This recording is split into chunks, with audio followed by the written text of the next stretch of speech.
4 French drivers at the French Grand Prix trying to win this on the final lap. The 3 wide again, Guillaume down the inside. Guillaume moves across, they're both in front of Milan and Fuji. Before you know it, we find ourselves here in the very final race of the competition. And then they see truck racing and they think, this is crazy, you know, these are 5-ton machines, 1200 horsepower brake. Oh, look at that switchback. Oh, he's been mugged and a drift to go out.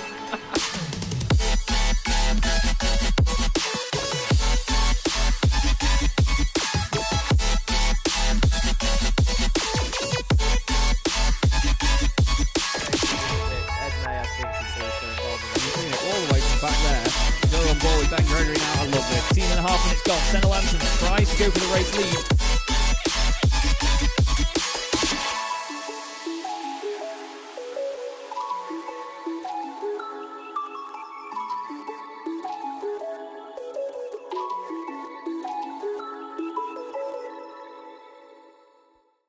Racing isn't easy, but experiencing it is. iRacing puts you in the driver's seat with the industry's leading sim racing game. Drive on laser scan replicas of the greatest racing circuits from around the world. Go head to head against other drivers chosen by skill-based matchmaking to ensure competitive racing at every level. Compete across all your favorite series. In officially licensed cars engineered to deliver the most accurate driving experience possible.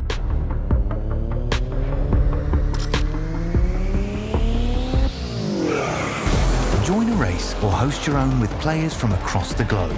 Race against the computer or in a league with friends. Feel the thrill behind the wheel. Visit iRacing.com.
Good evening, everybody. Welcome to Chaz Draycott Media, and welcome to the final round of Season 5 of the Sim Racing Magazine GT4 Challenge.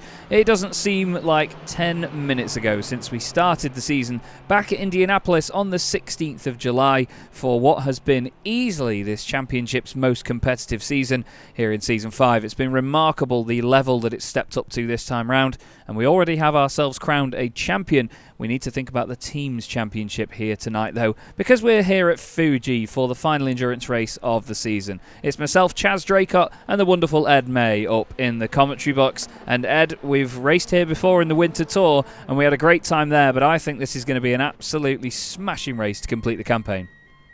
Yes, it will be. Thank you very much, Chaz. And, well, the season, at least in the Drivers' Championship, has been concluded. It does all come down to this in the teams. Just having a look through, though, there's been some amazing moments throughout the season. Just trying to focus on the... I think we actually... Do we have the points up now, Chaz? Sorry. I will bring the points up, yes. We bring can the points up now, thank you. On screen, because we have 390 points to Satellite Racing Blue, with 351 and 346 between Regenta Sim Racing and Apex Racing Academy. So those two are close, but they both need to go catching those Aston Martins at the front of the order, don't they? That is Niels Kaur, reigning champion or outgoing champion, and Ayrton Williams, who's been a real star this season as a debutant. He's been really good fun to watch, hasn't he? He really has been, and like you say, Niels Kaur, the outgoing champion, he will be using the number 1 for the final time here this season. That will, of course, be passed over to Jake Cranstone. Hopefully we will see both of them out on circuit next season. It has been one heck of a season, and I think Satellite Racing Blue certainly do come in as the team on form. They've had a bit of a shaky couple of races. I remember actually Zandvoort wasn't their best showing, just through incidents getting caught up, but a lot of the hard work they've been able to put in has certainly helped them out. I think it's going to be a lot closer though, isn't it, between Regenta Sim Racing and Apex Racing Academy to see who's going to finish second and third in the teams. Yeah, definitely. I think it's going to be really exciting to see that finale come to play with those teams. But as you see here, everybody, you'll see that almost all of the cars in the field have pink wheels for tonight, and it's something that I always joke about in my series, that I absolutely hate pink wheels on racing cars. There's a few drivers that I know that jokingly every round say, "Oh, Chaz, I've got a question for you," and I'll say, "What's that?" And they'll say, "Can we put the wheels pink?" I say, "No, otherwise I'll kick you out the championship." These absolute cretins, every single one of them tonight has, other than those, there was one or two that didn't get the memo, but almost everybody has pink wheels tonight, and while I've told them all I absolutely hate every single one of them for it, there is a really good cause behind this as well, and they've turned it into a very positive message, so I'm not allowed to be angry at them. But there's a link just going in the YouTube chat now. But basically, the month of October is Breast Cancer Awareness Month, and these guys have run Pink Wheels for Chaz as a Just Giving page. It's been set up by a group of the drivers, and then the word has been spread, and the guys are raising money for Breast Cancer Awareness Month, and it's a wonderful message and a very entertaining way to complete the season. They've set up their own Discord server for it to set it up and everything. Everybody's been in on this as far as I know. And it's a lovely thing, isn't it, Ed? Because you know firsthand how long I've moaned about people wanting pink wheels on the cars and so on. And yeah, it's now come to fruition that it's a good cause, which is great. Yeah, for as long as I've known you, you've hated those pink wheels, and probably a long time beforehand as well. But it is certainly a wonderful and worthwhile cause to support. So hopefully, if there is anybody watching that has a few quid spare, it would be greatly appreciated just to add it into the pot via that Just Giving link. And see now the drivers out on circuit, and it is Taylor Adams in behind Jake Cranstone, as has been the story for much of the season, actually, hasn't it, Chaz? These two were going, well, hammer and tongs at one another throughout the course of the season, but Taylor Adams missing a few rounds, and then that great late season form by Jake Cranstone is what saw Jake come to the eventual top of the pile in the championship. The two of them actually having a little bit of a sparring match, aren't they, out on the circuit? Yeah, I was actually really grateful for Taylor Adams doing this, because if you look at the back of Jake Cranstone's car, you'll see the little fake number plate that he has on it, and it used to say Jetta P1 because he was the Volkswagen Jetta champion on the Racing Line Jetta Cup, and now he's changed that to say GT4 P1 on the back, and instead of it saying I eat Jettas for breakfast, it says I eat GT4s for breakfast in the black text on the back. So hats off to Jake Cranstone, who is the Season 5 champion of the Sim Racing Magazine GT4 Championship. And I'll tell you what, it's been amazing to see the level this season. I mean, Nils Kort, he's hoping to go out with a bang here. He is currently fastest in practice. His teammate is third. So as long as they finish ahead of Apex and Regenta, it's definite that they will be the team's champions of Season 5. Let's not forget, it's usually the case that the driver that wins the team's championship, of course having the most points, sort of influences that team to win the championship as well, isn't it, Ed? But here, with Jake being essentially a privateer entry under the Masters of Torque umbrella, he is not actually able to win a team's championship, so it's always going to go to somebody else. Yeah, definitely, but such has been the performance of Jake Cranston that if he was entered under a team, if he had a driver that scored 0 points, Masters of Torque would find themselves in 4th place ahead of Prestanda Nomad, which is it just goes to show how consistently at the front of the field Jake Cranston has been all season long, which is where you really do score the points, and just shows how much he has essentially dominated this championship, not necessarily by virtue of race victories, even though he does have quite a few of those to his name, but more so just the level of consistency that we've seen from him. Yeah, that's the thing. I mean, I saw a graphic today, actually, on a slightly different note. I think it was the MotoGP championship situation at present, and I think the driver that's winning the championship has 4 race victories at the moment, or 3 race victories, and the guy in second in the championship has 8 race victories. So it's clear that consistency is what the main aim is in any championship. You can have all the race wins you want, but as long as you're if you're not consistent between those, then it's going to count for nothing. We've seen it before in championships that we've commentated on, Ed. You know, we've seen drivers always win, say, race 1 of a night, and then when it comes to reverse grid, score absolutely nothing. So at the end of the season, they've ended up with not enough points to win a season. You know, it's just how it goes. You have to be consistent throughout. So race wins don't mean anything if you can't back it up with other consistent results. No, but of course, all of the drivers here would be looking to round out the season with a victory. It gets them in good stead potentially for the next season. Of course, we will have a winter tour, won't we, Chaz, in between this season and the next, which I know a lot of the drivers are excited about. More details on that to come, as we do have the drivers just coming out onto the circuit now for qualifying. We do indeed. A quick moment to give our championship sponsors a shout. The wonderful Orris Digital, Crockery Direct, Derbyshire Holiday Homes and Bespoke Shelters. They've all supported us all season and we are massively grateful for said support. It really does mean the world to us, and it means that we can go racing in such a great way here and obviously have good support for the championship. We really, really do love it. As the drivers now make their way out onto the circuit. As you can see, there's a few satellite racing drivers here waiting at the end. That is Ian Pfeiffer, then Nils Kaur, waiting for Ayrton Williams to head out. But it's usually Taylor Adams that's the top of the pile when it comes to being out on the circuit. And he is just at the front here now, behind Matt Slight. His teammate just goes by. The two of them in almost identical pink wheels. I think some of the teams have actually coordinated it very well, so they've got the same colour on. And their car actually really suits it, to be honest with you, the Regenta Sim Racing BMW. But looking at the weather just a moment ago, Ed, it seems like the clouds are moving in. We are due a little bit of rain here at Fuji for the finale this season, which should spice things up a bit. But at present, it was looking like it was only going to take up the last 5 minutes of the race, wasn't it? Yeah, it doesn't necessarily seem to be too prominent on the forecast. We might have a few spots of drizzle maybe throughout the race, but like you say, I think it will only really start to affect the drivers into the last sort of 10 or maybe even 5 minutes, like you said.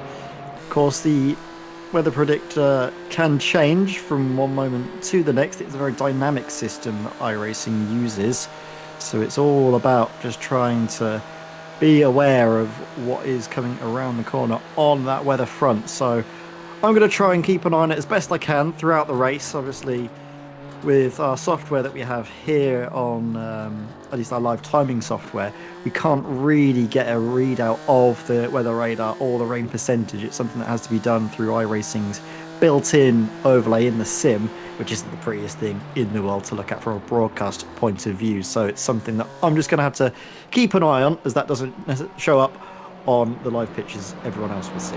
Yeah, absolutely. Ed will be our eyes in the sky for the weather side of things, as we have the two Prestanda Nomad Aston Martins heading together down the start-finish straight. Tom Stanley and Jamie Pounder, they've not had a bad time this season either with the Teams Championship. It's been great to have the Prestanda Nomad cars with us. It's been lovely to see them make their debut and do it strongly as well, scoring consistent points time and time again. We've had a bunch of new teams join the fray this time around. Oh, Tom Stanley has a spin down there at turn 1, very easily done. Here's Matthias Tem, another driver wearing pink wheels, as we'll become accustomed to over the course of this broadcast. The Fury SimSport Mercedes. He's missed a few rounds himself actually over the course of the championship, Ed, but he's not done too bad either, has he? He's been exciting to watch, and he's still got 92 points to his name, actually tied with Dominic Brennan, the Spontex CDM Esports driver. Yeah, he's been a real driver to watch throughout the course of the season. We've had him around a few times beforehand in the Sim Racing Magazine GT4 Challenge. Hoping as well to see him out in the GT3s, because I am a teammate of Matthias's.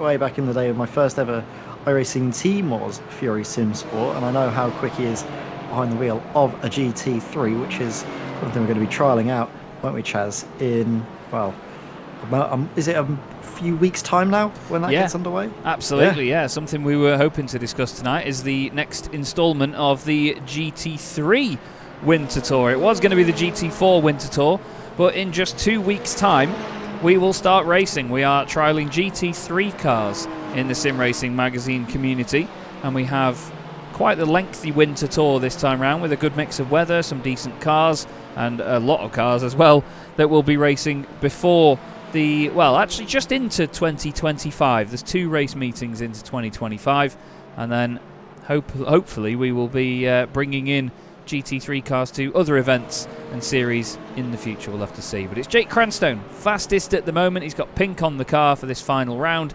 He's got pink wheels as well to go with the great cause behind this last race of the season.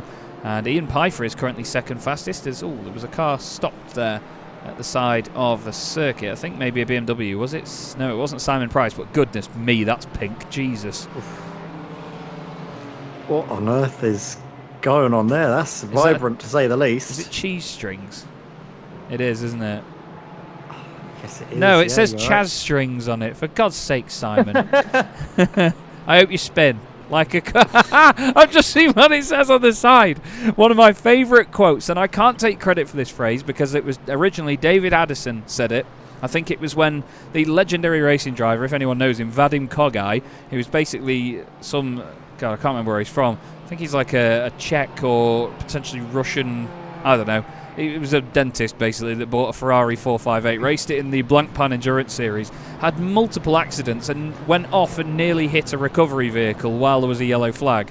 And David Addison said it will go down like a cup of cold sick with the organisers. And Simon's been brave enough to write that down the side of his car, like a cup of cold sick.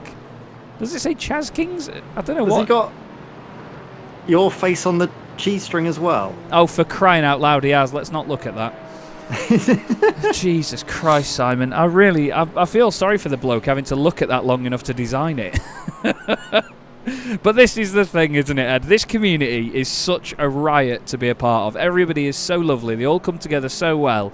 But the competition is still fierce, isn't it? It's still just... It's got a bit of everything, hasn't it, SRM? We love it.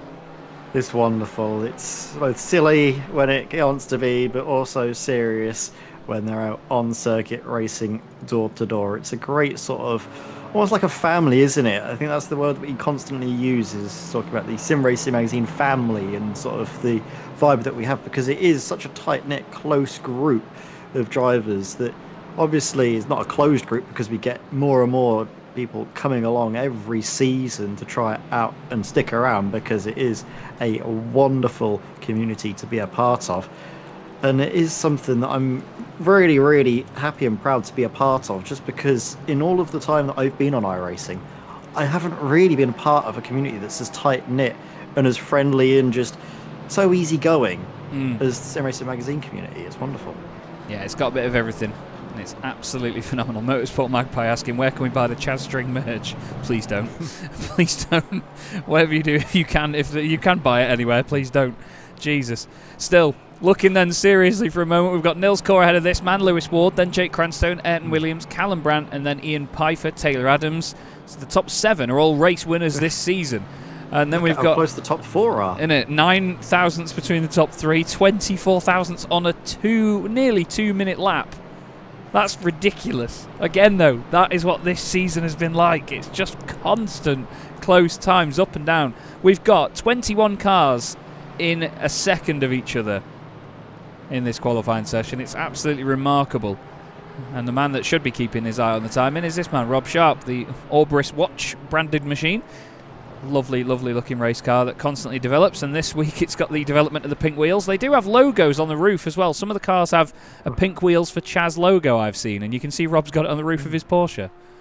Neil's Core for a moment improved to go 2 tenths faster, but then Williams followed him up there to remove that gap down to just 8 thousandths. So Jesus. Once more, I thought for a moment we were going to have a driver a bit further ahead, but Ayrton Williams, Neil's Core's teammate, so let's put a stop to that. But this is once again Satellite Racing Blue 1-2. Absolutely phenomenal, isn't it? Brilliant stuff by them, and that's exactly why they are leading the team's championship. They have such great consistency. Ryan Penny told me he'd been busy following in Andy Marston's footsteps of car cleaning and shining his car this week, and he certainly has done so. The Orris Racing Green BMW is mighty shiny for this final round. Has Kim Such followed suit? No, Kim isn't so fond of cleaning his car, it seems. Same with Heinz Mayer. Must give a massive shout out to Heinz as well, by the way. His constant support for the series and for me and everything I do. is just amazing. He's a lovely, lovely bloke. He's taken up 2 sponsorship slots for this season, as well as Orris Digital and Crockery Direct, and we are massively appreciative of him. The time that he puts in as well to the Move of the Race awards and all the medals, champagne, everything that he sends out to the competitors really makes it very just real for everybody involved, and he puts in a hell of a lot of effort for that, and we cannot say thank you enough. Really is absolutely wonderful for all of the support we get for this at Sim Racing Magazine. It does not go unnoticed, and both of us in the broadcast booth really do appreciate it, and I'm sure all the drivers do as well, because there is nothing better, is there, Chaz, from doing some hard work, making a great race, and knowing that you're going to get sort of a permanent little memento or keepsake from it at the end of the season. Yeah, absolutely. That's the thing. It makes it a lot more physical. And, you know, I think that Heinz he just does it so naturally and so easily. You know, he takes it all in his stride, bless him, and he puts his own time in for that. And again, that's just something that these guys do. I mean, look at John Barnes as well. John does a lot of the spreadsheet work as well behind the scenes. He's got his own point spreadsheet, because I'm rubbish at updating them on time and posting them for everybody. So, you know, John just says, you know, watch this, Chaz, I can do it properly. But I'm going to slate him because he's picked the wrong livery on the McLaren, so his number's not stamped correctly this week. Still, we love John and what he does, and there's so many people in the community that all contribute to it. People host sessions as well and do all sorts. It's just brilliant. I think it was Chris Jennings the other night that hosted a server as well. There was a few drivers out there that all jumped in different sessions to practice, and it's just great. It really is great, and again, lovely for it to come together. And for this final race of the season, we hope that everybody enjoys it out there, and all of you watching at home as well. Yeah, definitely. It has been wonderful to watch and behold over the course of this season. Another driver that I feel we both need to give our thanks to, Chaz, is a teammate of ours, Ben Chalcraft, because he put in a lot of work, didn't he, Chaz, in our absence yesterday. Got a race victory just at the Evolution Sim Racing GT4 Championship, and for that we thank him, and hopefully we'll both be out there in a week's time to try and lock out the podium. Yeah, absolutely. Ed and Ben have both won races so far this season. I haven't, but we're not going to talk about that. I'm having a rubbish season, but it's all part of the fun. I had a great first round at Suzuka, to be fair. I had a podium, and I wanted a 1 top 10 all season, and I think I got a 7th and then a podium, which I was over the moon with. But since then, it's not quite gone well, but Ed and Ben have been chipping away and have a race victory apiece for Spontex CDM Esports. Speaking of, Dom Brennan is out there for the team as well in the BMW. He's currently running in 21st position. He's not had a tidy season as Ben, but he does his usual and gets, as Dominic, he just gets there 5 minutes before the session opens and he's in. But bless him, he's here every time and he cracks on. It's brilliant to see him. We love Dom, he's a good laugh at the same time. So, Nils Kor still fastest, Ed, and he's still working together with Ed and Williams here to try and help improve that with 2 3/4 minutes left. Yeah, the drivers are able to, of course, complete the laps that they are on as well, with this being a 1 hour endurance race rather than the 2-minute heat sprint, or the sort of half-hour heat sprints that we get, which obviously means when the drivers end their times, or when the session ticks over to 0, that's qualifying over. Here, the drivers are able to complete the laps that they're on once the session ticks over to 0. So after the drivers Nils Kor, Anna and Williams get over the line, they should, I think, have enough time to get through for one more tour. I don't know if they'll get a couple more in, but I think might only be the one for them. They're just going to miss out. Yeah, indeed. They have the final corner left to go. And you can see quite a bit of understeer, then oversteer for Ed and Williams. Nils is really close to the back of him. Ryan Penny is going to improve on his lap times by the look of it. He moves up to 25th position with that time. Nils Kor now starting to close in. You can see the pink wheels for Chaz logo on the car actually on the right hand side there. As he now moves to the right hand side of it, and Williams. And side by side flying formation. Lovely stuff. Nils Kor improves and does a 1:46.234. That's going to cement his pole position a lot better. Tom Stanley improves on his time. He needed that. Only goes at 1 place though to 16th. Dan McCauley goes 7th fastest just behind those guys there. Lewis Ward in the other Apex car still 3rd. Also, we should get a good view of it from Matthias when he gets to the end of his lap that he's on. But if we follow him down the start-finish straight, or any driver going down the start-finish straight, you'll notice a huge wall of cloud. Might be able to see it actually as he goes through this right-hander now. There seems to be a band of rain incoming all the way in towards turn 1. There's still quite a lot of it out there as well in the distance, but it looks like quite high cloud at the moment, so let's see. There it is. Oh, yeah. I mean, even, down that way, it's a lot more thick over there, so we could potentially get wet weather partway through this race, and, I mean, to be fair, just so we don't know exactly what happens, the weather is scheduled and then done, basically, so the sim still determines when it's going to come, and there's only a chance of it as well, so there's no guarantee. So every practice session and everything that these drivers generate before the race goes live is different every time. So nobody has the same weather, and that's a brilliant thing that iRacing does now in a way. Everybody complains sometimes because they want to obviously practice in the same conditions all the time, but that's not how it is in the real world. You can't do that, and we like to stick to that here at SRM, or I do anyway. No one else does. But we have the realism of it. And Matthias Tem starts his final lap, and that will be it for everybody else. So these guys all coming across the line now will be on their last lap. Lee Berridge and Toby Ward cross the line just behind. We've got Nils Kaur and Ayrton Williams all coming into the pit lane. What about Jamie Pounder? He's down in 21st place at the moment. It's not where we usually see him or his teammate Tom Stanley. They're a bit further down. Any improvements there? Tom Stanley does not improve. Jamie Pounder does. Goes up to 15th position. What about Heinz Mayer? Currently 30th. As his Porsche crosses the line, and no improvement there. Rob Sharp next up. Rob Sharp down in 26th place, not having the run of the green or rub of the green that he would have wanted. He comes into the pits. Mark Johnson now also into the pit lane. What about Matt Slighthead? He and Taylor coming towards the end of a lap now. That's really wide from Matt though, and he's given up on that one. He gives it to Taylor. Can he get a decent qualifying position out of this one? One more corner to go. No improvements so far, and he's run wide out the final corner there as well.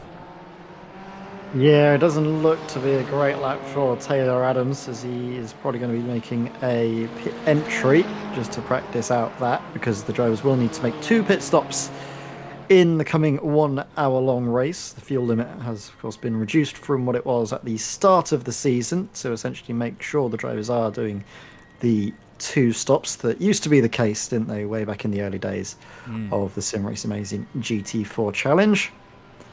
So we have a few more drivers still out there on the circuit right now. Ben Chalcraft looks like he's going to be coming into the pits as well. Last driver out on the circuit, I think it's Dominic Brennan, but I believe he's also... Dom's gone through, I think. In the pits. No, Dom's gone down the start-finish straight already. He's now pulled over to the side as well. And that'll be the end of qualifying. So the final pole position point goes to Nils Kaur. God, he's going to be hoping that... He's going to be wishing that he started the championship as he is currently on it, because he has now 5 pole positions this season, does Nils Kaur. Nobody else has more than 2. Callum Brandt has 2 pole positions. Simon Povey has 2 pole positions.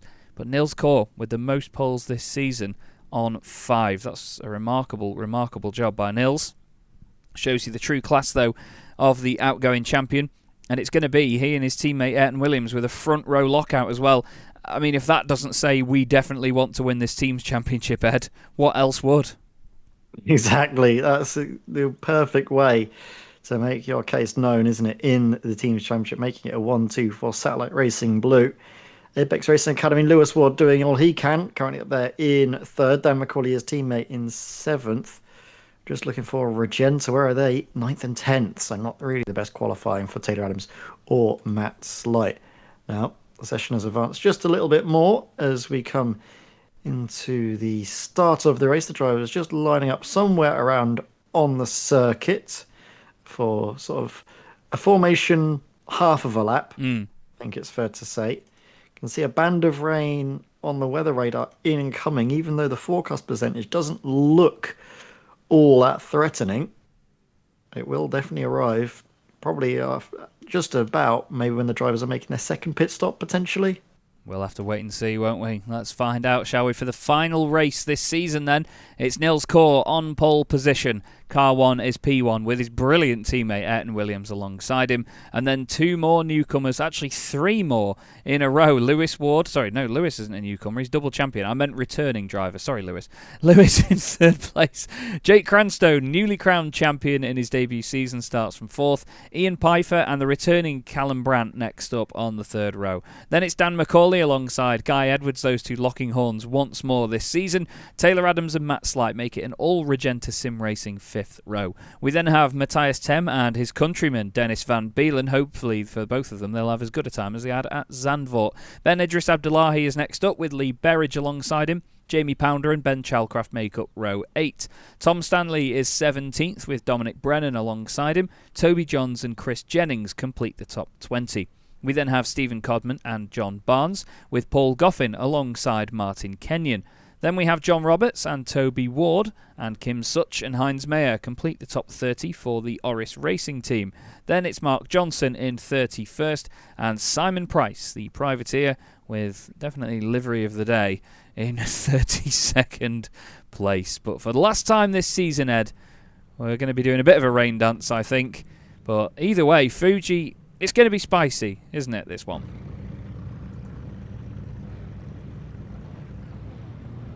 So spicy, Ed's fallen over. We've got one car with black wheels there, and that's Callum Brandt. Oh dear, Callum. He's the only one. Sorry, Callum. Oh, dear me. No, as I was tempted to say at the very least, it's going to be a nice, I think, more sensible start for drivers. They don't have the rain to contend with, and in towards turn 1, heavy braking zone. And should see drivers have a lot of awareness about one of them just because of how wide the circuit is at that particular point. So I shouldn't see or expect too much to go wrong for the drivers towards the front of the field. Maybe further back if there's a check-up, could see some shenanigans, but for now, hopefully, the drivers will get away nice and cleanly. Nils car, is he going to try a bit of teamwork potentially with his teammates as the pair of them do lock out first and second, and you can see Nils is actually giving plenty of space to the safety car. He is indeed. I'd like to point out as well that Ian Pfeiffer also doesn't have pink wheels, so sorry Callum, you are not the only one out there. They're actually together on the grid. Still, the whole field compresses together. It's going very slowly. Wow, okay, that safety car was aggressive. But for the final time this season then, in the Sim Racing Magazine GT4 Challenge, we are underway, and it is round 16 from Fuji. What a start from Nils Kaur, but look behind, Ayrton Williams has not had the start he would have wanted. It's almost 3 wide with Jake Cranstone and Lewis Ward. There's not much room there, boys. Jake's going to try and squeeze around the outside line. They're hard onto the brakes for the first time then into turn 1. It looked like it was still very close between the 3 of them though as they headed through there. There is a car off. It is Jake, and he comes back on and he's all right. Nearly a bit of contact in front. There's a Nomad car there close to a McLaren, but all looks very tidy. And at the very front, Nils Kaur is going to be really pleased with everyone battling behind because it means he can potentially get away. Yeah, he can do. Great start there by Lewis, just to take advantage of it, and Williams not getting a great getaway whatsoever. I don't know if they were trying to communicate or there was a breakdown between Nils Kaur and Ayrton Williams in terms of planning the start, but just seems to get caught out by his teammate, which is not something you want to do whatsoever if you're trying to work together to win a team's championship. Absolutely not. It's very, very busy. The mid-pack has mainly been 2 and 3 wide for almost this whole lap, but this is where it's going to funnel together now. You've got Ben Chalcraft on the outside, and Dominic Brennan has to take evasive action to make sure he doesn't go into the back of his fellow BMW driver. There's Aston Martin in the mix there as well. I think that's the Nomad car. Further back, John Barnes has come to strife. John Barnes has had an issue. I think Martin Kenyon was involved in that as well. The 2 McLarens going around. Martin recovering and getting back on the circuit as soon as possible. But at the front of the field, Lewis Ward is putting Nils Kaur under pressure instantly at the end of this first lap. Then it's Jake Cranstone, Ian Pfeiffer in there as well. Then the 2 RD SimSport McLarens of Callum Brandt and Guy Edwards. And then behind them, all this rabble. Look at that. Tem side by side with Ben Idris Abdullahi. There we go. 2 of them battling wheel to wheel. Matthias Tem. Good start to the race so far, already up 1 place as he's got his nose just up ahead of the Chicane Online Racing BMW. Will be on the outside though, in towards turn 1, not really somewhere you want to be. Worked out for Jake Cranstone just a moment earlier though, was able to carry the momentum all the way through around onto the outside line. It looks like Abdullahi did get the better of Matthias Tem throughout all of that, following Dennis Van Beelen, the other Dutchman. He hasn't had a good start whatsoever though, has he? Down 5 places from the very start of this race, so just getting caught out, losing out there. Just in the background we saw Toby Johns, who's had a great start actually, up into 16th place. Yeah, Toby 3 places gained at the moment. Rob Sharp's had a good one as well, gaining 4. Kim Such and Heinz Mayer have gained 5 apiece as well. Chris Jennings has lost a bunch of them, so too has John Barnes. Mark Johnson has remained where he started, but it's this pack in the middle that's really close together here. Lee Berridge is in the thick of it. He's got Jamie Pounder right behind him, going one way, then the other, trying to get by. Just behind this is Matt Slight. He's lost 4 positions since the start too. I think he got caught up in all of the check-up at this bit as... Whoa, just having to cut across the front of the Aston Martin there as Lee Berridge. Now Tom Stanley puts his nose down the inside of Matt Slight, tries not to bounce wide on the curbs, gives plenty of racing room. This is really respectful stuff from both of these guys. Those Nomad Aston Martins look lovely. There's a change for the lead though as Lewis Ward goes down the inside of Nils Core. Jake Cranstow wants a piece of this as well. He's not playing the long game here as Jake. He says, I want a position and I want it now.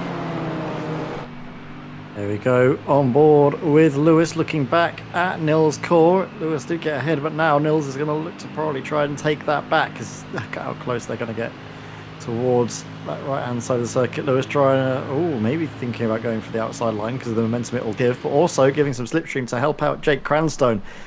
Maybe trying to force the 2 cars into a battle that he can get away from, but look at this, diving up the inside. Nils Core fancies a piece of his air, and Williams almost takes out Jake Cranstone. A little bit too late on the brakes potentially for Ayrton, but no harm done. They all continue on. Lewis Ward just about hangs on to the lead of the race despite Nils' best efforts, and they carry on going. I think Jake went that wide there that he had to sort of cut across quite aggressively, and Ayrton just thought, you know what, I'm going to try and stick my nose down the inside. We saw as they went through the left-hander there, Jake actually had to brake to make sure he didn't hit the back of Nils, so really respectful stuff between all these guys. Great as ever. This is what we love to see from this championship, and it will continue lap after lap after lap. Side by side here is Ben Idris Abdullahi and Lee Berridge. They've got Matthias Tem in front, but they've also got the 2 hungry Prestanda Nomad Aston Martins right behind them as well. So they cannot battle for too long, otherwise they'll give away a position to these guys very, very easily. Look at that big send up the inside by Lee Berridge. It's great to see Lee still going for moves like that and still making progress. I've been racing with Lee for 10 years on iRacing now and seen his name very, very often. It's lovely to still have him around. He's had a bit of a rotten luck season as well, unfortunately, as has his teammate John Roberts. I've been racing with John for just as long. And John is having to recover now with a very damaged front end of his McLaren head. Ooh, John Roberts. Ooh, big hit into the wall there. Thankfully he gets it up and going again. May need to take a trip to the pit sooner rather than later to get that fixed up. Drivers do, of course, have a fast repair. But taking that extra stop, that might cause a slight disruption to his pit stop strategy. Yeah, I'm not sure how much of the race he'll make by pitting that early. John's one of the ones that really doesn't like having to save fuel in these endurance races either, so I think it's going to be a bit of a bar humbug scenario for John there, I'm afraid. But needs must in a moment like this. Ooh, Ian Pfeiffer and Callum Brandt were close together there. Callum just trying to sneak by on the right, but Ian puts that Mercedes in the right place in the right time. And Callum, he's actually tried to sell him the dummy a little bit there and actually lost himself a bit of ground. Now his teammate Guy Edwards is right up behind him. And then just behind those guys is Taylor Adams. This could potentially put Nils Core as well, actually, if he finishes where he is. Could put him second in the championship, ahead of Taylor Adams as well. Only 14 points between them. So if Taylor has a bad enough night, he could lose second to Nils, because Core has had a brilliant end to the championship. Adams obviously missed a few rounds, so he's excused, but at the same time he's not had the best luck either. Down the inside he goes, and that is a brilliant, brilliant send as Dan McCauley goes a bit hot into the hairpin. But Guy Edwards losing a spot there to Taylor with that lovely move from the BMW. He sort of forced his hand a bit there, and still at the front end it is nose to tail for the first 6-7 positions. This is brilliant. This is absolutely wonderful stuff. What a treat they're giving us to round off what has been an amazing season already. Fuji didn't disappoint in the winter tour, and it's certainly not disappointing now. Lewis Ward once more as the shift his view from up ahead to the rear view mirror is closing in towards turn 1. Nils Core is going to try and potentially make yet another move for the lead of the race. Lewis going defensive already. Just a little look, not fully committing, because he can see that Jake Cranstone is going to try and cause some bother to Nils right now. Onto the brakes, in towards turn 1 they go. Look at how Jake's able just to get it stopped onto the apex. But on the outside, can Nils Core get on the power early enough? No, he can't, and has to slot him behind. Wow, I'm surprised Jake made that stick there, to be honest with you. I mean, we know how good Jake is, but yeah, that was very, very nicely done down the inside. Like Ed alluded to there, around the outside is usually the place to carry the momentum, so the inside car doesn't always get that done. But Jake somehow makes it work, and that has bought Lewis Ward a little bit of time here at the front, so he's going to be pretty chuffed with that.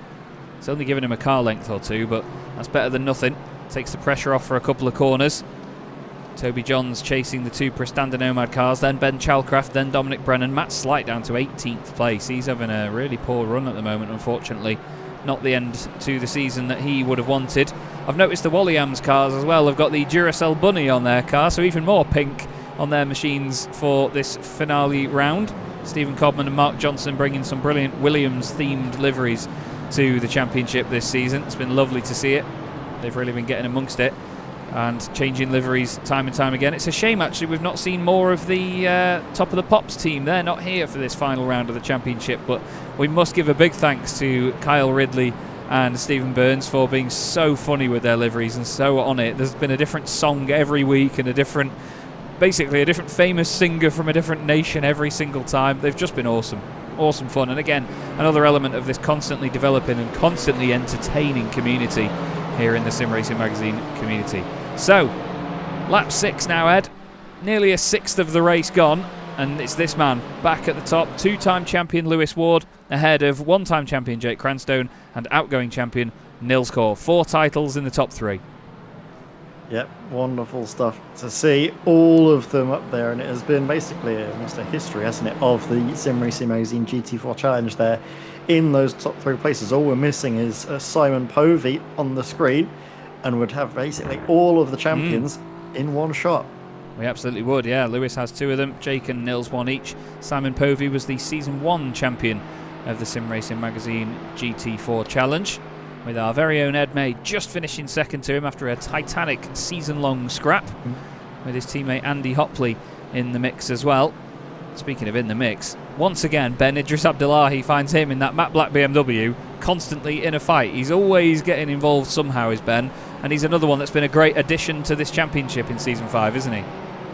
He really has been. There's been so many drivers that we've seen burst onto the scene and really sort of catch our eye, see how they've grown over the course of the season. I remember Ben Idris Abdullahi actually having some of his best races a bit earlier on in the season, wasn't it? At, I believe, the Nürburgring was where he saw him definitely up at the higher end of the field, battling almost for a podium at points, wasn't he, back then? He's had some really wonderful races, and just exciting to see how they continue. And obviously a member of Chicane Online Racing, a team that Nils Kaur saw so much success with, didn't he? His first burst onto the scene. Obviously now Nils switching over to Satellite Racing, but still staying friendly with the folks over at Chicane Online Racing. It is great to have that. I believe they still stay in the same Discord together, don't they, Chaz? I believe they do. I think in the background there we had a car going around. Martin Kenyon has had a spin, and he's getting back up and running, but he's not having the easiest time of it at the moment. He had another spin earlier on, and it was at the same corner, actually. It's a real nightmare corner, that. That was, I think, 2 laps ago. And then he's just had the same moment again. It's, gone at the same point here. That was just after Toby Ward did it. So Martin not having a smooth night with that little left-hander there. But it is one of those circuits, though, isn't it, Ed? It's a very cumbersome circuit in some cars. There's a lot of weird curved braking zones, quite a lot of elevation. It's not really a nice circuit to hot lap, is it? It's definitely great for racing, but for hot lapping, God, it's just a pain of a circuit, isn't it? Absolutely. It's a bit of a nightmare, but sorry. The throats decided not to play ball, which is not something you want as a commentator. I'm just going to have a little look at the weather radar, and we have got some incoming rain potentially within the next maybe 20 minutes or so. Maybe a light bit of drizzling occurring, but the rain has certainly started to approach a little bit faster. Maybe the winds are starting to increase just a little bit. Interesting to see. It's very dark and gloomy. I mean, if we go on board with Lewis Ward, look, it just, again, as it often does on iRacing, it looks like really high cloud. It looks like it's very, very high altitude, so it doesn't look like it's going to be an initial threat, but as it is at the moment, it's over to our sort of right-hand side from where Lewis is right now, behind the pit buildings where the rain does look like it could possibly come from. So I'm excited to see whether we get any of that before the end of the race. It's chilled out a little bit at the front now, but it's Ian Pfeiffer that's going to have to get defensive, if anything, from Callum Brandt just behind him. And then, of course, Taylor Adams in the mix as well. Then we've got Guy Edwards and Dan McCauley, Matthias Tem rounding out the top 10 at the moment. We've got Tom Stanley, who's gained 5 places so far. He's one of the biggest movers in the field at this present moment. Heinz Mayer has gained 5 as well, and so too has Rob Sharp, actually, in the Orris Racing Porsche. He's got a front row seat here for Stephen Codman and Dennis Van Beelen going head to head. The Aston Martin versus Mercedes battle. 3 different manufacturers on the circuit together right now. And then, well, we've got to think about pit stops soon, to be honest. This isn't really a circuit where you can fuel save massively, but there's a few lift and coast sections, aren't there, where we are going to see drivers definitely going for it. But it's the long straight that makes the difference. Yeah, I don't think that drivers will be necessarily focusing too much on that lift and coast, just because at the moment we've been seeing these drivers, well, not do any sort of race management whatsoever. They've been knocking the snot out of each other for the past 15 minutes, and maybe for the next 45 as well. You're right to say, though, expect pit stops in around about maybe 7 minutes time. They like to pit just after the 40-minute mark, basically splitting the race up into 20-minute intervals, so coming into the pits after 20 minutes, another 20 minutes, and then running it until the end of the race. We will see if that is going to be the plan that will be followed, because sometimes little surprises can come up there. Maybe the drivers are using a little bit more fuel than they were anticipating. Jake Cranstone definitely closest to Lewis Ward at the end of this lap, but I don't think he's looking for the move. No, he's definitely staying in behind for the moment at least. Indeedy. Indeedy. It's just great view though, isn't it, from where Ayrton Williams is? You'd love to see it. It's fantastic, fantastic looking battle with 3 different manufacturers ahead again. A good mix of them. I'm just excited to see who's going to break first here. Dennis Van Beelen has come into the pit lane. Not sure if he's had an issue. Ben Idris Abdullahi has dropped places as well. He's actually had a spin in the BMW. Oh, he's been hit by Toby Johns. Toby goes into the back of the BMW on the brakes, down into turn 1, and Ben has to recover from there.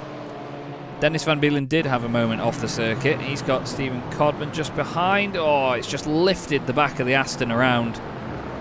That's a huge shame. And oh, not the best rejoin from Dennis, I'm afraid. Straight across the racing line. He's had to go and get that Aston Martin fixed, and understandably so, because that was a big clip to the suspension. Not what you want at all, and that's the thing on iRacing, is that these GT4s, they are, I think, some of the more prone cars to the suspension damage, aren't they? From those little impacts onto the corners.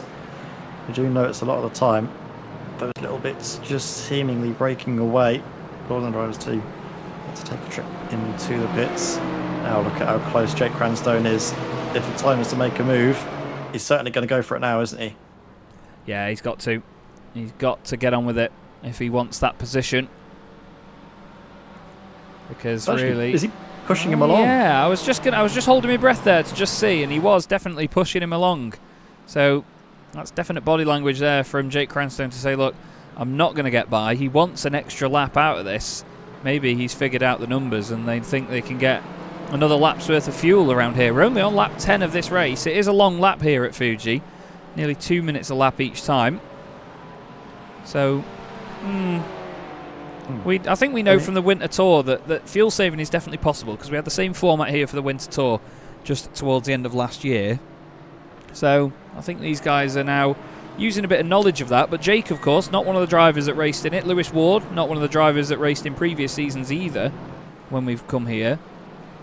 So they've obviously heard information from other friends of theirs and other competitors in the series, and they might know the numbers here. We'll have to see. I do think as well they may be just focusing on the difference in terms of what an extra lap of fuel can do, just because you don't need to take that come towards the end of the race. What do we see actually just a week ago, wasn't it? I think Taylor Adams able to save a few laps of fuel, which catapulted him up to the front and contention for the race victory. So by the looks of things, we could see something very similar for maybe one of these drivers in this lead quartet that isn't actually just a quartet, because Ian Pfeiffer, he's only a second back from Ayrton Williams. You can see him there waiting in the wings.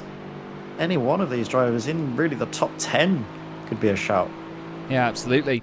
There really could be anybody win this one. Lewis is weaving around on the start-finish straight. He doesn't continue to do so. He goes one way then the other. It's not necessarily moving under braking, so I don't think it's that bad. We've seen these guys do it a lot before, just to try and cause a bit of an effect for the slipstream, sort of whipping it around, basically.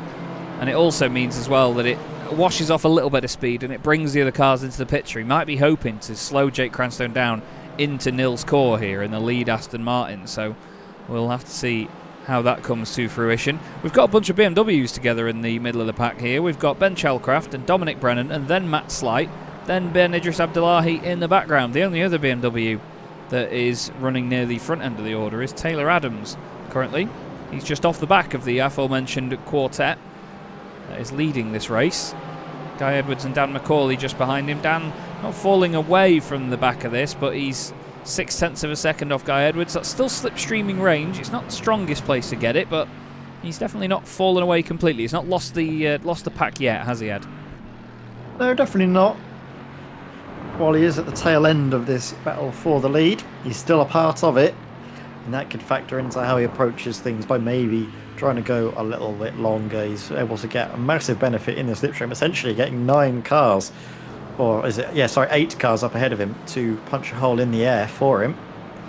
Is that he can really afford just to lift and coast massively into these heavy braking zones.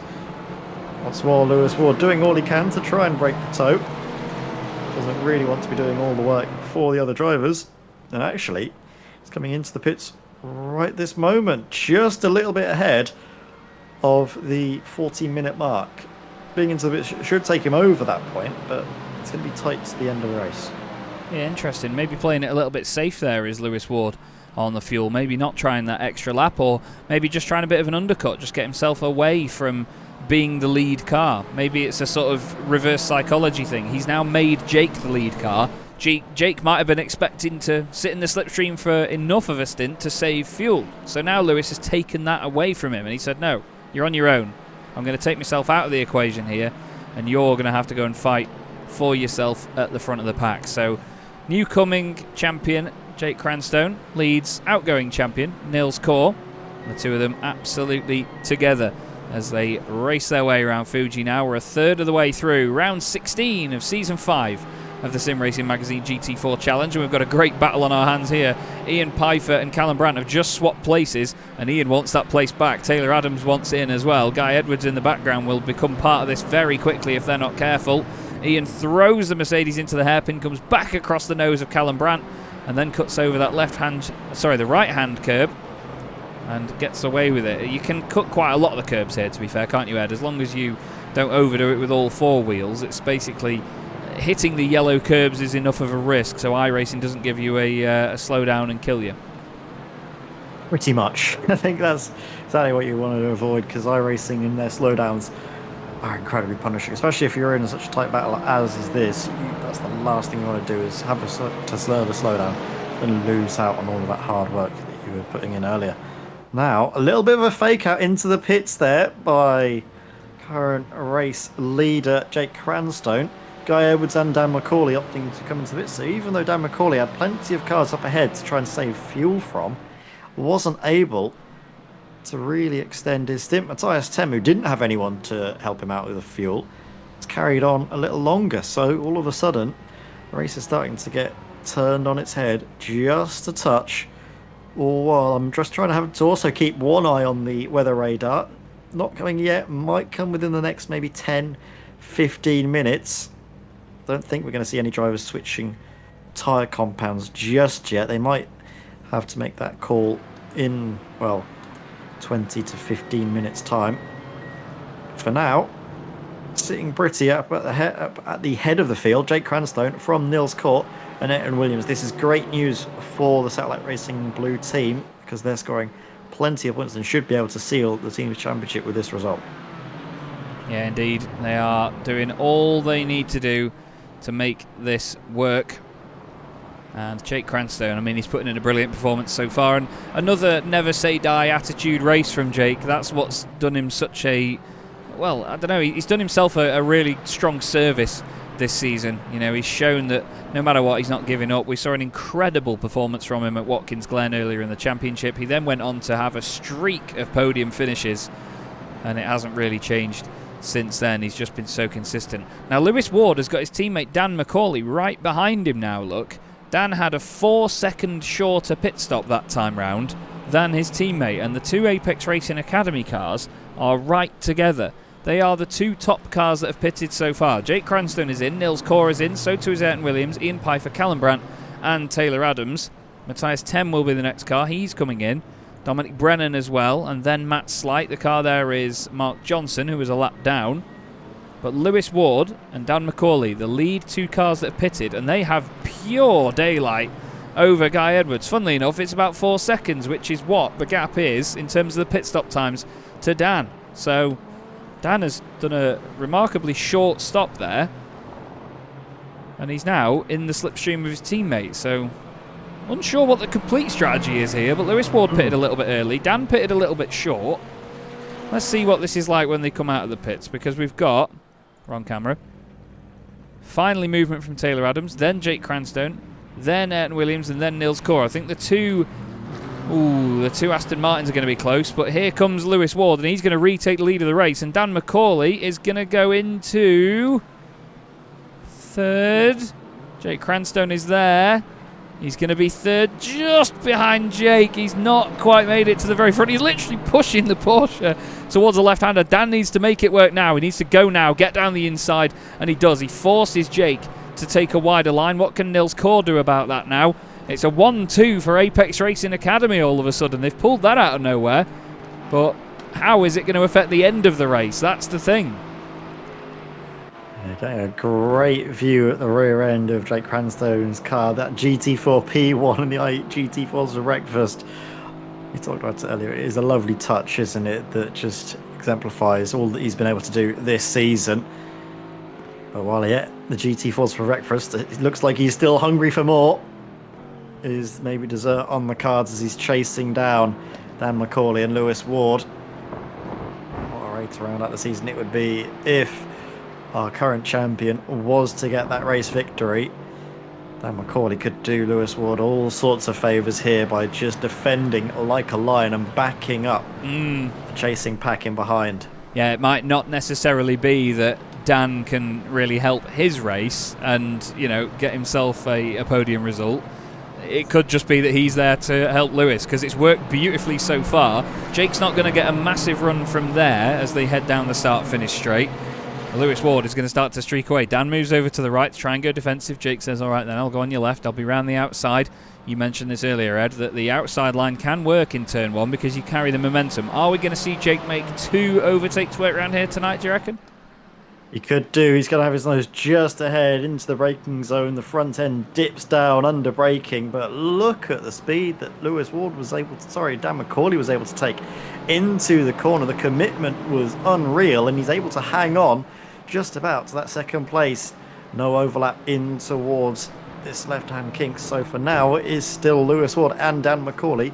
1-2 for Apex Racing Academy. Now it's their turn to lead the race in the team's championship. Still, though, Satellite Racing Blue scoring enough points to get the result as it stands. Well, this is so close at the front once again here in the Sim Racing Magazine GT4 Challenge. Once again, big thank you to Orris Digital, Crockery Direct, Derbyshire Holiday Homes and Bespoke Shelters for their continued support of the series and the community.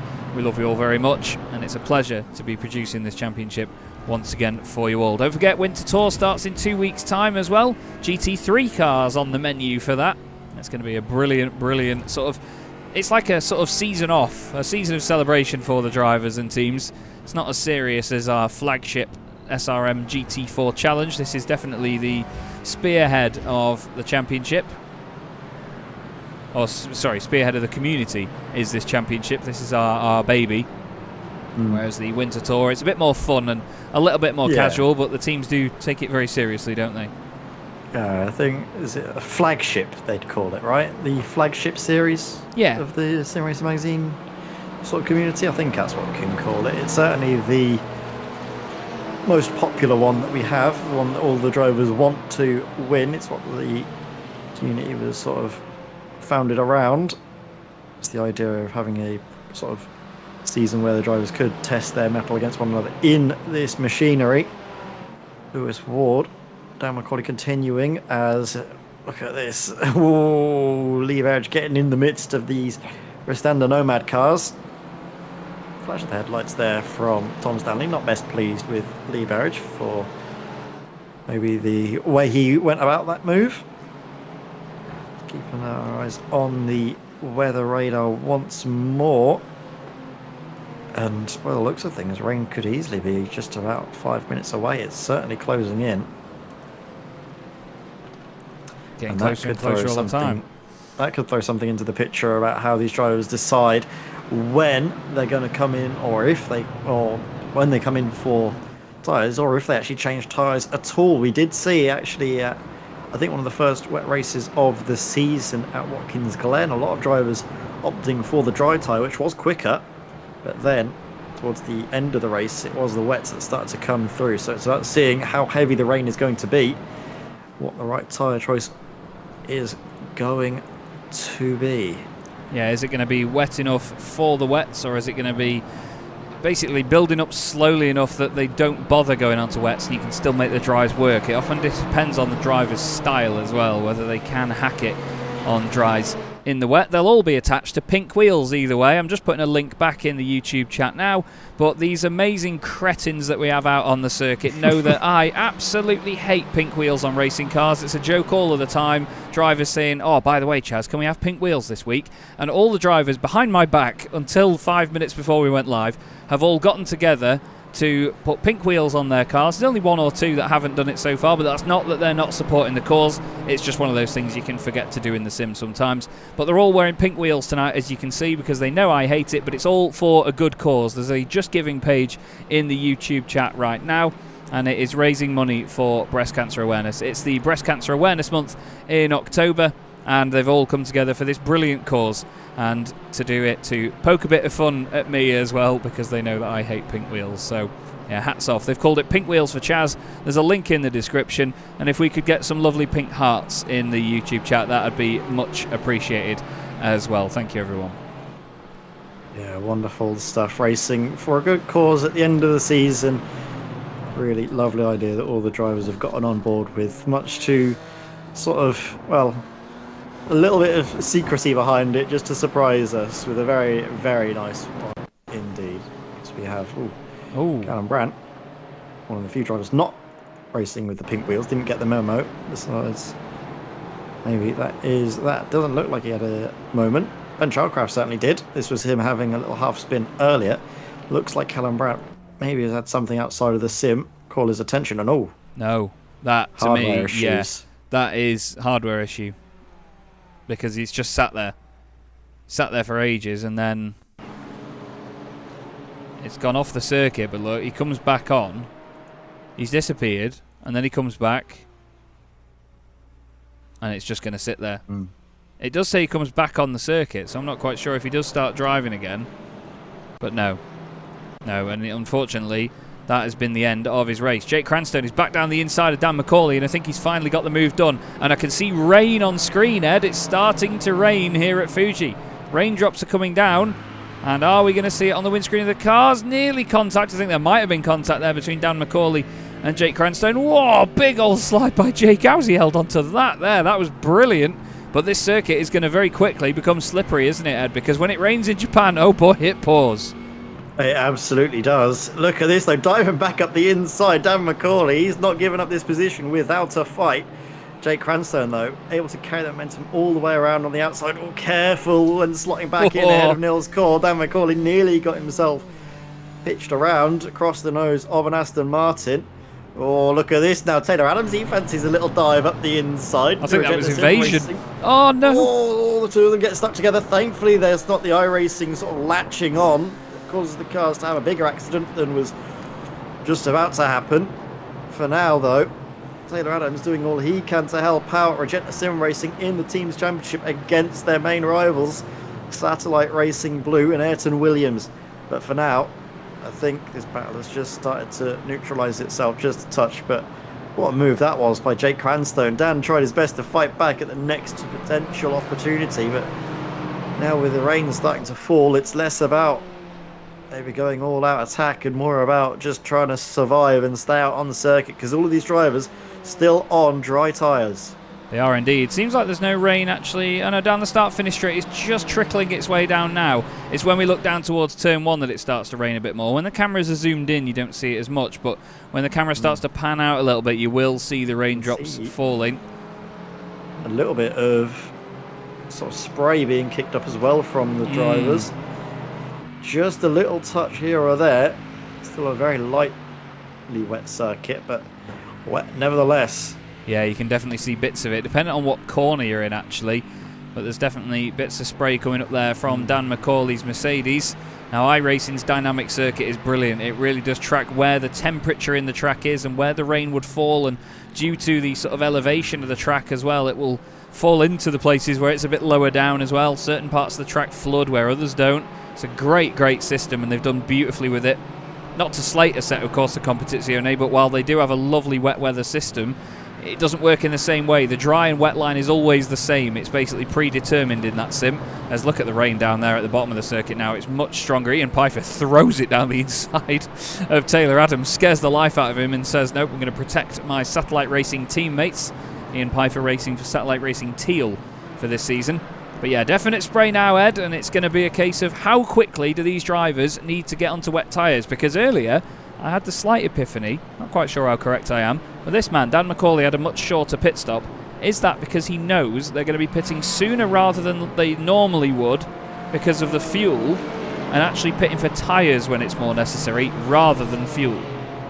We'll have to see, of course. No drivers will opt to pit before the 20-minute mark because they may not have enough fuel in the tank to make it until the end of the race. The drivers are going to basically try and tough it out for 5 minutes at the very least, and then evaluate the circuit at that point if it's right to change tyres, or if maybe it's better keeping a set of already pre-warmed dry tyres, because let's not forget they don't have tyre blankets in on these cars. Basically, as soon as those wet tyres are put on, they are stone cold, and that will be also a struggle for the drivers to try and get the grips of. Yeah, you can see that little bit of spray being kicked up there in the wheel tracks of Jake Cranstone and then Dan McCauley. Nils caught with a little bit of rain on the windscreen now, a lovely effect from iRacing. No windscreen wipers on yet because these cars beautifully waxed and beautifully clean, so it just tends to run off the windscreen of them. It's not really disturbing his vision just yet. When it gets wet enough though here on iRacing, you can be completely blind in the spray. I remember the first wet special event we did, the Sebring 12 hours. I was commentating on the Williams esports stream for it, and it was just epic. With all the prototypes chasing each other, the huge rooster tails of spray. iRacing, as we always say, has gone for a very brutal approach to wet weather racing. They've not dumbed it down or, made it lighter to make it more enjoyable for everybody. They've said, look, you wanted wet weather, you've got wet weather. It's not easy to drive in, and it is absolutely brutal. And they have been with their approach to it. It's great to see it. And definitely, if we want to talk about drivers and their ability in the wet, who's the one driver that comes to mind based on the performances this season when it comes to wet weather driving? For me, it is our current champion, Jake Cranstone. He had some absolutely amazing drives in the wet, didn't he? I think it was at Donington Park, but also mainly at Watkins Glen. So he's going to be really relishing the fact of the rain on screen right now at this moment in time. Will he be one of those drivers to gamble for wet tyres or not? Because let's not forget, tyre change in the sim can take around about 20 or 30 seconds. Yeah, that's the other thing as well. There's a trade-off for it, isn't there? If you do want the grip a little bit later on, you have to trade time in the pit lane and be sure that you'll gain that back as an advantage over everyone else. You can see now, at points of the circuit, it goes from being sort of just wheel track spray to being rooster tail spray there on the back of Taylor Adams' BMW. You can see puffs of it, almost like smoke, being kicked up here and there as the water on the circuit gets thicker and thicker. Lewis Ward is now 0.6 of a second ahead of everyone else. Dennis Van Beelen, sorry, 0.6 of a second faster than Jake Cranstone on this lap. He's gained more and more time. As Dennis Van Beelen comes into the pits, I'd be intrigued to see whether he takes tyres, because he had that damage earlier on. He could now get to the end if he changed. Let's see, will he go up on the jacks and take tyres? No, this is just the fact that he's slightly out of sync with the pit stops here.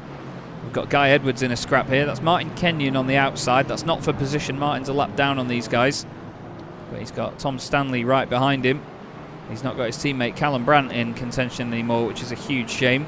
Martin Kenyon and Mark Johnson are both on wet tyres already, actually.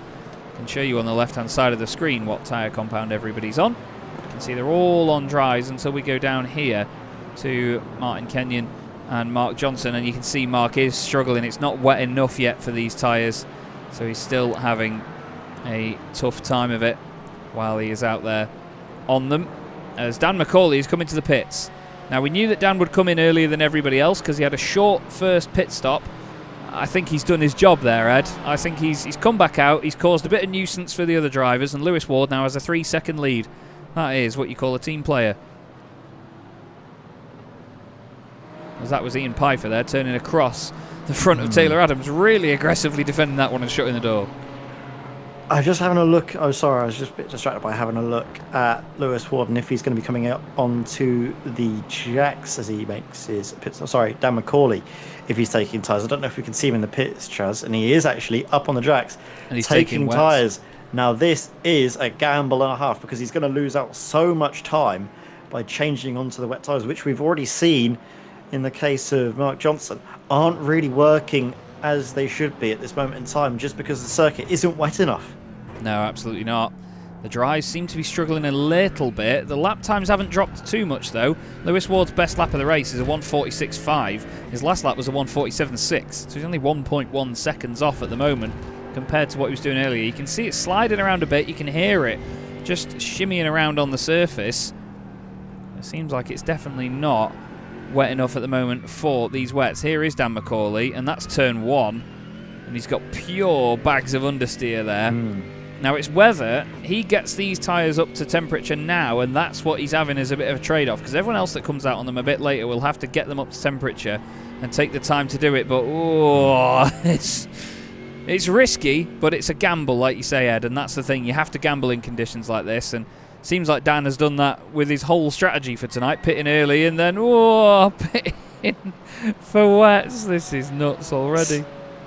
The pace just hasn't slowed down enough for the drivers on the dry tyres to warrant that change of tyre just yet. But this is all vital information that Lewis Ward will be able to receive firsthand, because his teammate will be in there talking to him, letting him know that it's just not the right time to go on to the wet tyres. So Lewis Ward will be able to factor that in to his strategy, and while he's able to run out onto the circuit with those dries, might opt to actually keep a hold of them for the remaining 19 minutes in this race.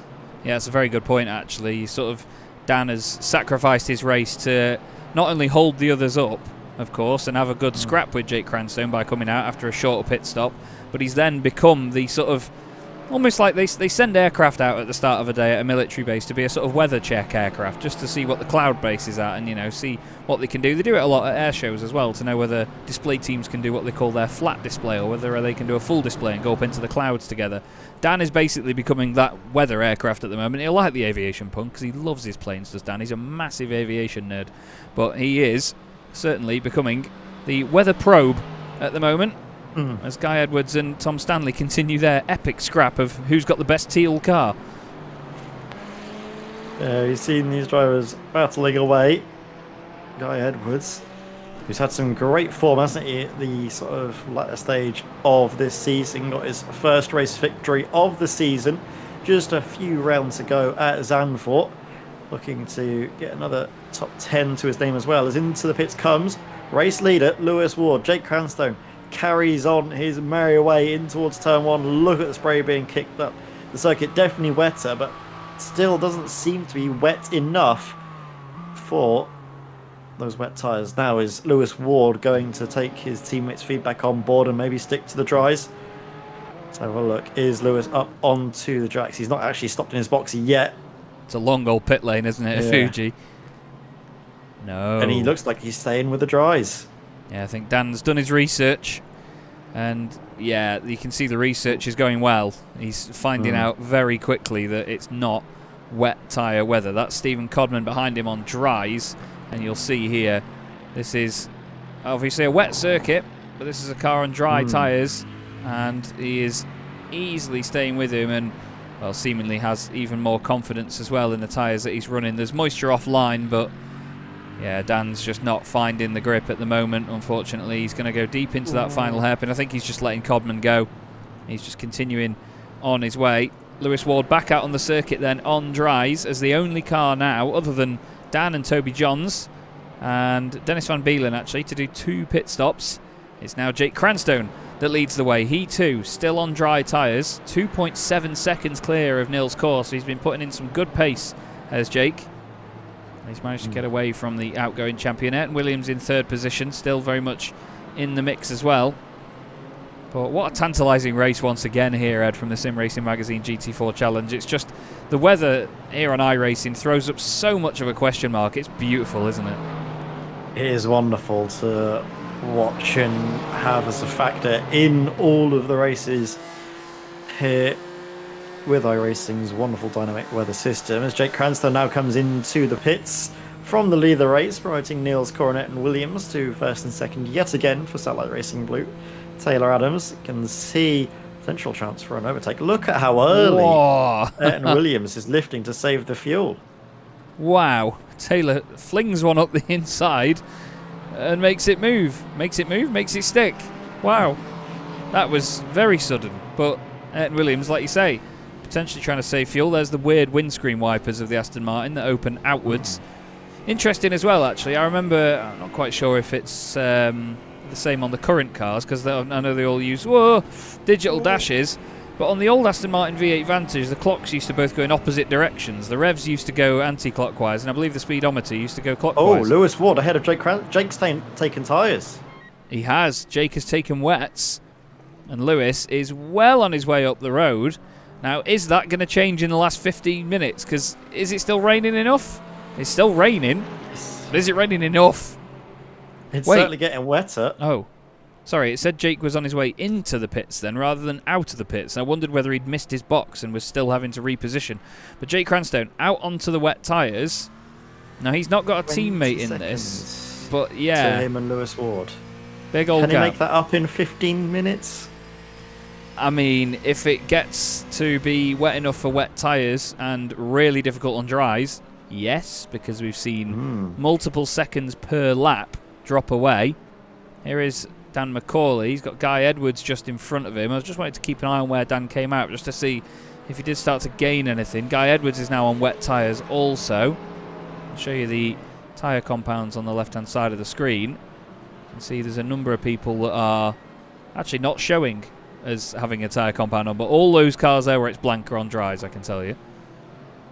Nils Kors carries on again. So too does Ian Piper. So too does Ayrton Williams. Now, Satellite Racing Blue are the team that are going for the Teams Championship, but the top 3 cars are all Satellite Racing cars right now. Taylor Adams on his way into the pits. Toby Ward on his way out. It's a massive pit party. There's that god-awful car that Simon Price has painted. I've asked him for some pictures of that afterwards. He goes up onto the jacks. Where's Lewis Ward? Here he is. Down the start-finish straight. The gap's got bigger and bigger, and is getting bigger and bigger, to Jake Cranstone. It's now 23 seconds. I think, I don't know, because this could so quickly go the other way here, Ed, for Lewis Ward. It's not just about, obviously, being on the tyres and having a slower lap when the circuit gets too wet. It's also about having the car controllable. Look at already Lewis Ward. He's just not able to get the car stopped, but it's under control for the moment. But if he just has one little spin, that could be his race victory chances completely over and done with. So he needs to be so careful for the remainder of this race. 13 minutes to try and brave it out. Time is certainly in his favour, but the circuit is increasingly working against him. This guy's in quite a good position actually at the moment. Taylor Adams, he's only nearly 4 seconds behind Lewis Ward. He's also on dry tyres, but the BMW is considerably better at handling it in the wet because of the fact that it's a bigger car. It spreads the weight a bit more. So, I think on dries, though, that won't really make a difference. I think it's more when it's on wets it comes into its own a bit. But Taylor Adams has saved a decent bit of fuel as well. He's actually been 4 seconds less in the pits. So he had the shorter stop this time round compared to Lewis. Seems like he's still having a bit of trouble. Ayrton Williams has carried on. Is he also being a... Oh, Martin Kenyon is off. Martin Kenyon's had contact, and that is Ben Chalcraft around. Ben Chalcraft facing the wrong way. Now, I seriously hope there wasn't contact between the two there, because Ben was a lap ahead of Martin. Martin comes out of the pits and has not let the other cars go there and has collected Ben. There's no other words for it, I'm afraid. Ayrton Williams is still going while his teammate Nils Court sits in the pits, and Lewis Ward is already coming down the start-finish straight. It's no surprise that Lewis will lead the way. Nils Court's rolling though. This could be closer than we think. He's going to get ahead, but by how much will the gap be? Nils Court's going to actually find himself slotting right in behind Lewis Ward's a game on for the race victory on dry tyres on a wet track. Yeah, this is going to be a hell of a finale to the season, everybody. We hope you're enjoying the show here in the Sim Racing Magazine GT4 Challenge here on Chaz Draycott Media. Round 16, the final round of Season 5, sponsored by Orris Digital, Crockery Direct, Derbyshire Holiday Homes and Bespoke Shelters. Massive support from each of those brands. We love all of them. They continue to support us and what we do. Now let's have a look at lap times every so often here, Ed, because Lewis Ward last time round did a 1:53.2, so 7 seconds slower than what they'd done before. 1:55.9 for Jake Cranstone as the headlights come on here at Fuji. So seemingly the pace not with the wet weather runners at the moment. This is Matthias Tem on wets, Rob Sharp on dries. Two very different cars. But I think, well, actually there's a slight difference in traction there from the left-hander, but I think maybe Rob feeling like he has to play it safer. There's definitely going to be parts of the circuit where the wets are the more preferred tyre, but I think 9 times out of 10 here it's the dries. Williams now into the pits. Look at how long he's been able to extend this stint. A really impressive job by Ayrton as he comes into the pits looking to maybe get up there with his teammate. These two continuing to battle, Rob Sharp and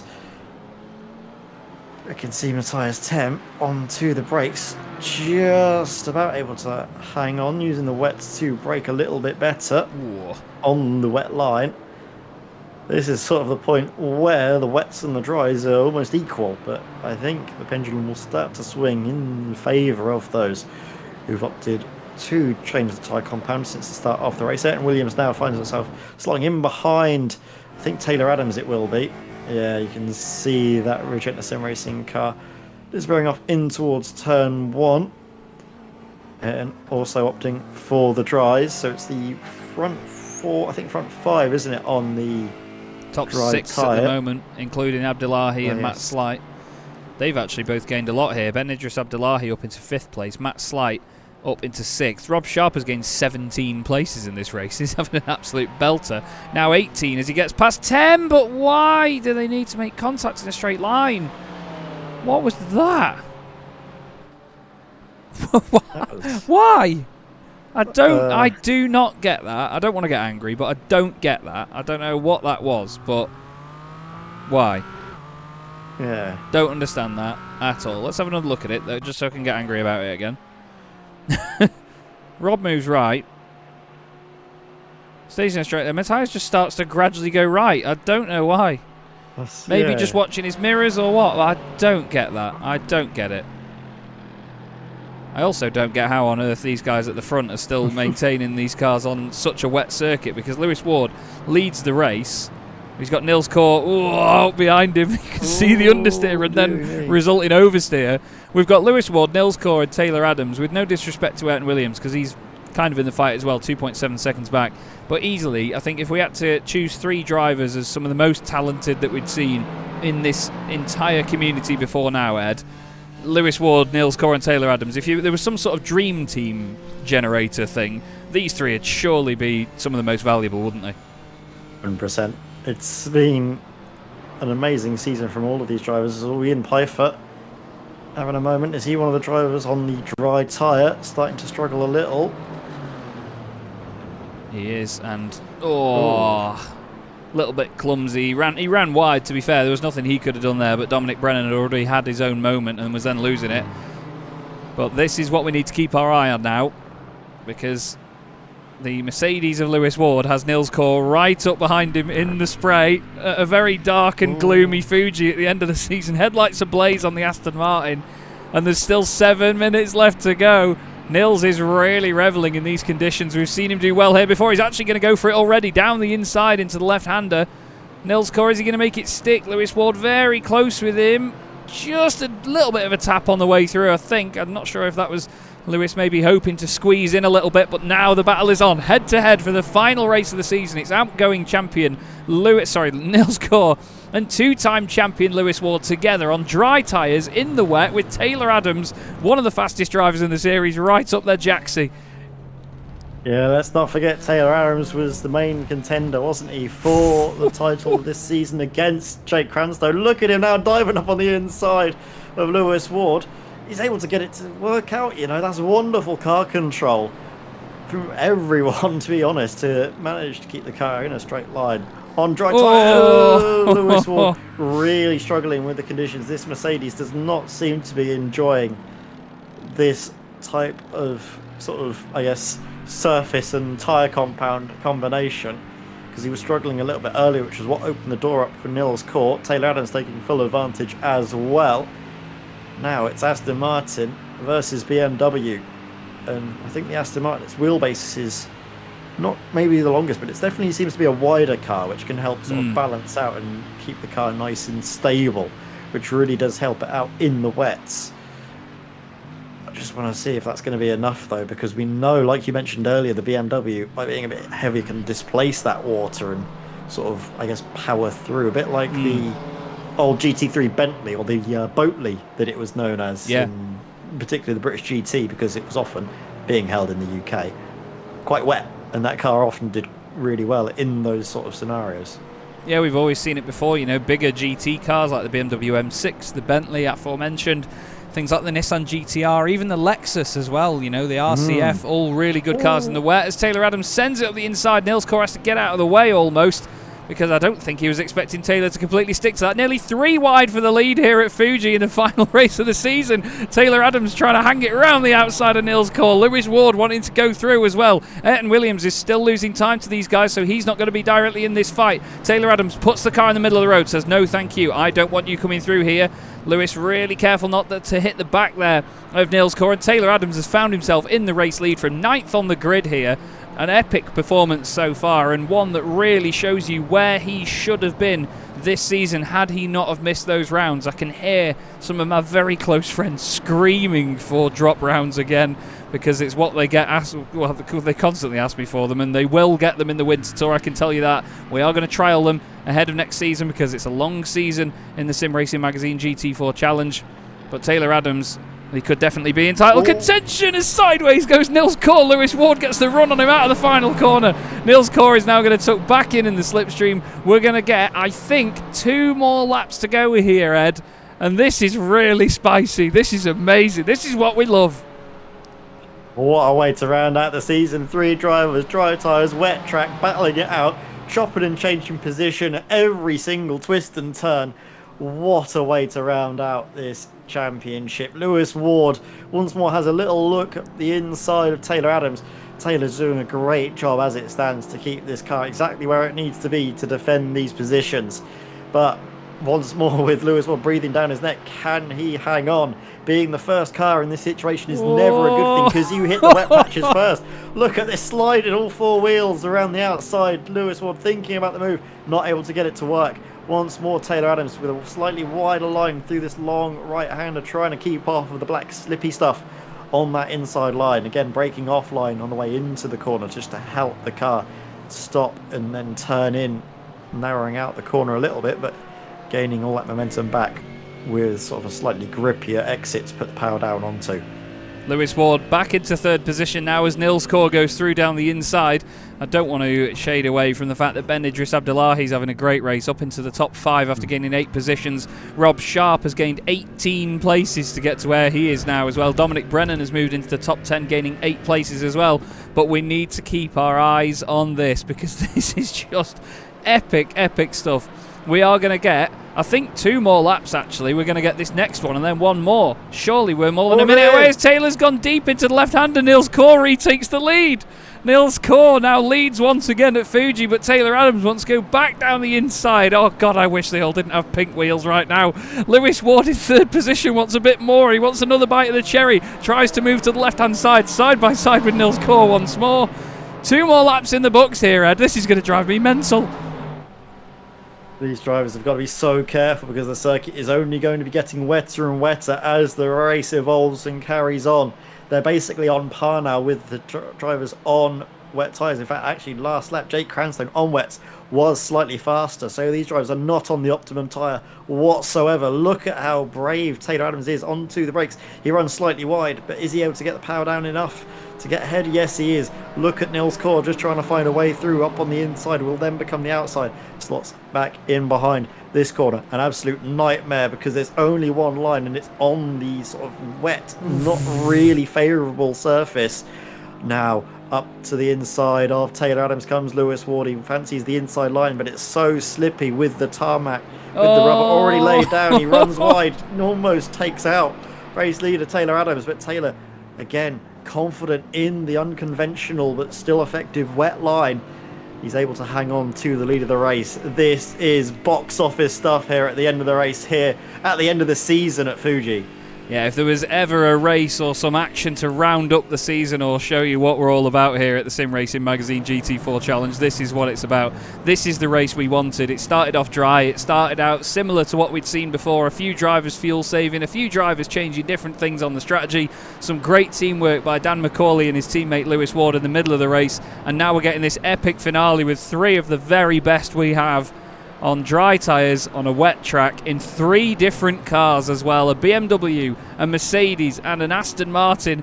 Very different to one another. Sure, they're all front-engined, but that's about where the differences end.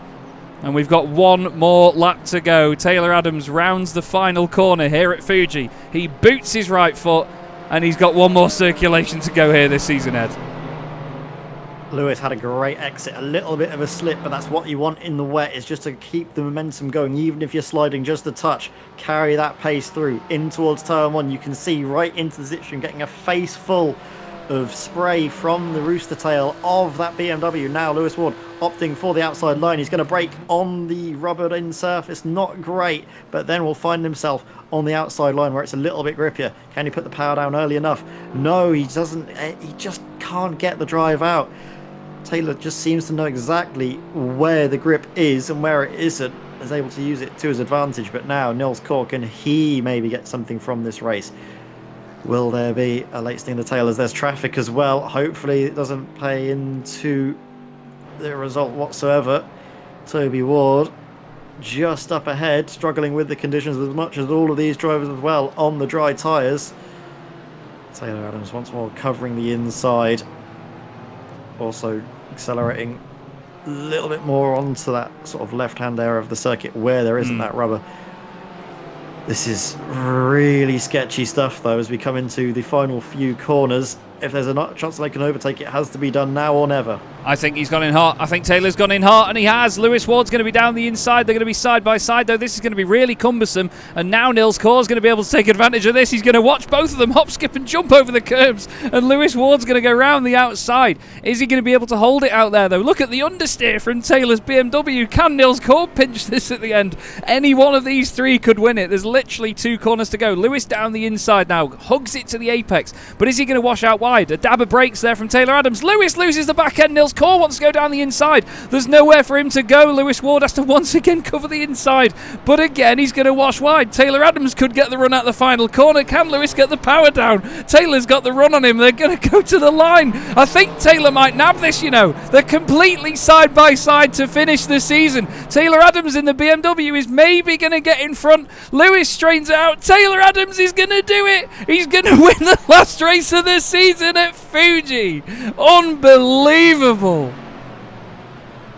Oh my word, that was nearly a heartbreak for Taylor. He tried so hard to keep those drivers at bay, and then right at the end it all started to unravel just a little bit into that final sector, just by going too deep in towards that sort of hairpin chicane complex. But then, just by able to nail that exit, Lewis Ward, a little bit too desperate to get on the power as early as possible, made that crucial mistake, a little bit of wheel spin, had to correct the slide. And that was all the difference that saw Taylor Adams get the better drive out and just make it to the line ahead. Ooh, there were some scary moments as well. I mean, Lewis Ward nearly lost it in front of everyone and could have taken all three of them out. I have to say as well, Rob Sharp, probably one of my drivers of the race there. 18 positions gained. No one else gained more than 8 in that one. Dominic Brennan gained 8 though. What a great job he did. And Ben Idris Abdullahi up into the top 5. 18 positions gained though by Rob Sharp. That is an outstanding drive. Absolutely outstanding. But Taylor Adams wins it. The final race of the season. Deservingly so.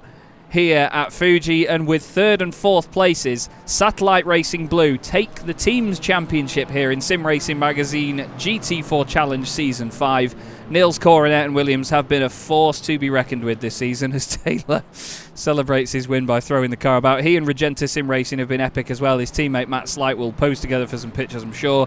Also, big shout out to the likes of RD Sim Sport, Apex Racing Academy as well, for all they've done in the team's championship this season. A lot of the drivers are trying to drift, I think, in the wet conditions, but it's not as easy as you'd think. There's a spin there by Lewis Ward.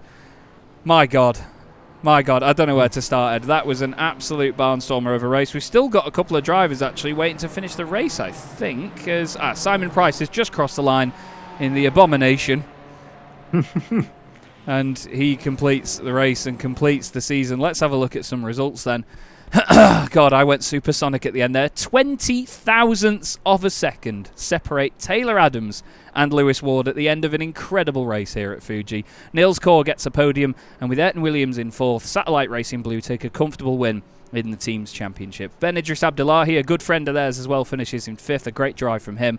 Matt Slight moves up into 6th place from 10th on the grid. Jake Cranstone tried it all, but eventually finishes in 7th, but he bows out of the season as champion. Rob Sharp, 18 places gained. What a drive by Rob.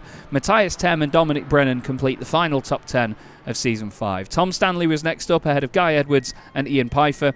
Lee Berridge and the weather drone himself, Dan McCauley. Toby Johns in 16th ahead of John Barnes and Paul Goffin, with Dennis Van Beelen and our teammate Ed, Ben Chalcraft, completing the top 20. Ryan Penny was the last car on the lead lap, and then the remaining finishers were Toby Ward, Jamie Pounder, Chris Jennings, John Roberts, Stephen Codman, Kim Such, Martin Kenyon, Mark Johnson, Simon Price, Heinz Mayer and Callum Brandt were a number of laps down. Callum, I think, having a hardware failure a bit earlier on. So, I think, if you bear with me everybody, I'm going to go back to, hopefully, the white flag lap here at Fuji, because that was when Lewis Ward got a run on the amazing Niels Corr, who somehow held on for all of that. I'm just trying to see now, is this the one? I can't figure it out. May have been. Is Barney going to be there with a flag? Have we missed it?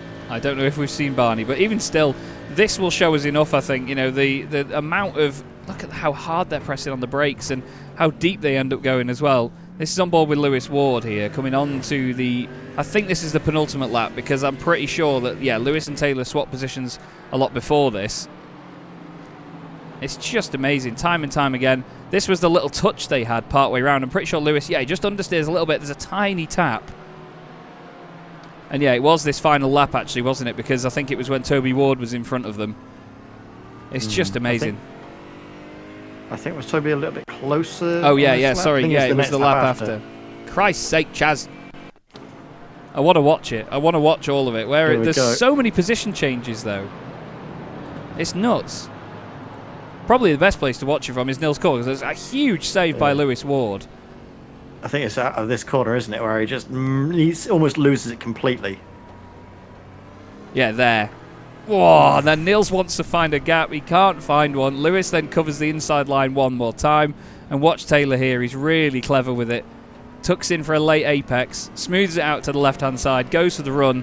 You've got to feel really sorry for Nils Core there, because he could have put his nose up the inside, but obviously Taylor was then avoiding the back of Lewis Ward's car. And that in front of you is how much they were separated by at the line. Let's just go for a slow-mo here and try and jump in to a TV camera. You can see the start-finish line just there. Can we pause it? There. That's pretty much it from there. We can maybe go to a chopper cam. There you go. That is what the final race was separated by after an hour of racing here at Fuji in what developed into wet conditions. That was possibly race of the season, I think, Ed. We had an amazing one back at the Nürburgring. An amazing one back at the Nürburgring earlier on in the season, but I mean that was just beyond anything, wasn't it? That was absolutely epic, that one. That was wonderful. Really, really great race from everyone involved. Not just the top three that gave us that show at the end, but throughout the whole race there was some excellent battles, excellent races as well. Tell you what, though, just having a look at the other championship that was to be decided here tonight, I think it was safely in the hands of Satellite Racing. Really just needed to do a professional job, and that was enough to seal the team's championship here tonight. And looking at the results for Regenta Sim Racing and Apex Racing Academy, it seems like Regenta are able to hang on to their slim advantage in the team's championship to secure second place. Well, I tell you what, we need to have a chat with some drivers. Just full disclosure, Ed and I are in a different Discord at the moment, so we'll hop over to the broadcast booth. Just bear with us one sec. And it's working now, because it wasn't working earlier on in the night. The person I want to speak to first is Taylor Adams, because Taylor, I mean, he won it by 20 thousandths of a second. That was an incredible race. You must be absolutely vibrating right now. Oh, it was mental. I didn't realise I won by such a distance. I thought it was much less than that. But yeah, that was so fun. The end was just mad. It was, I think, probably the last lap or two were wet weather tyres, but we just, none of us could make that jump. So we all just had to slide around and hang on, and it was, so good. Best race I think I've ever had.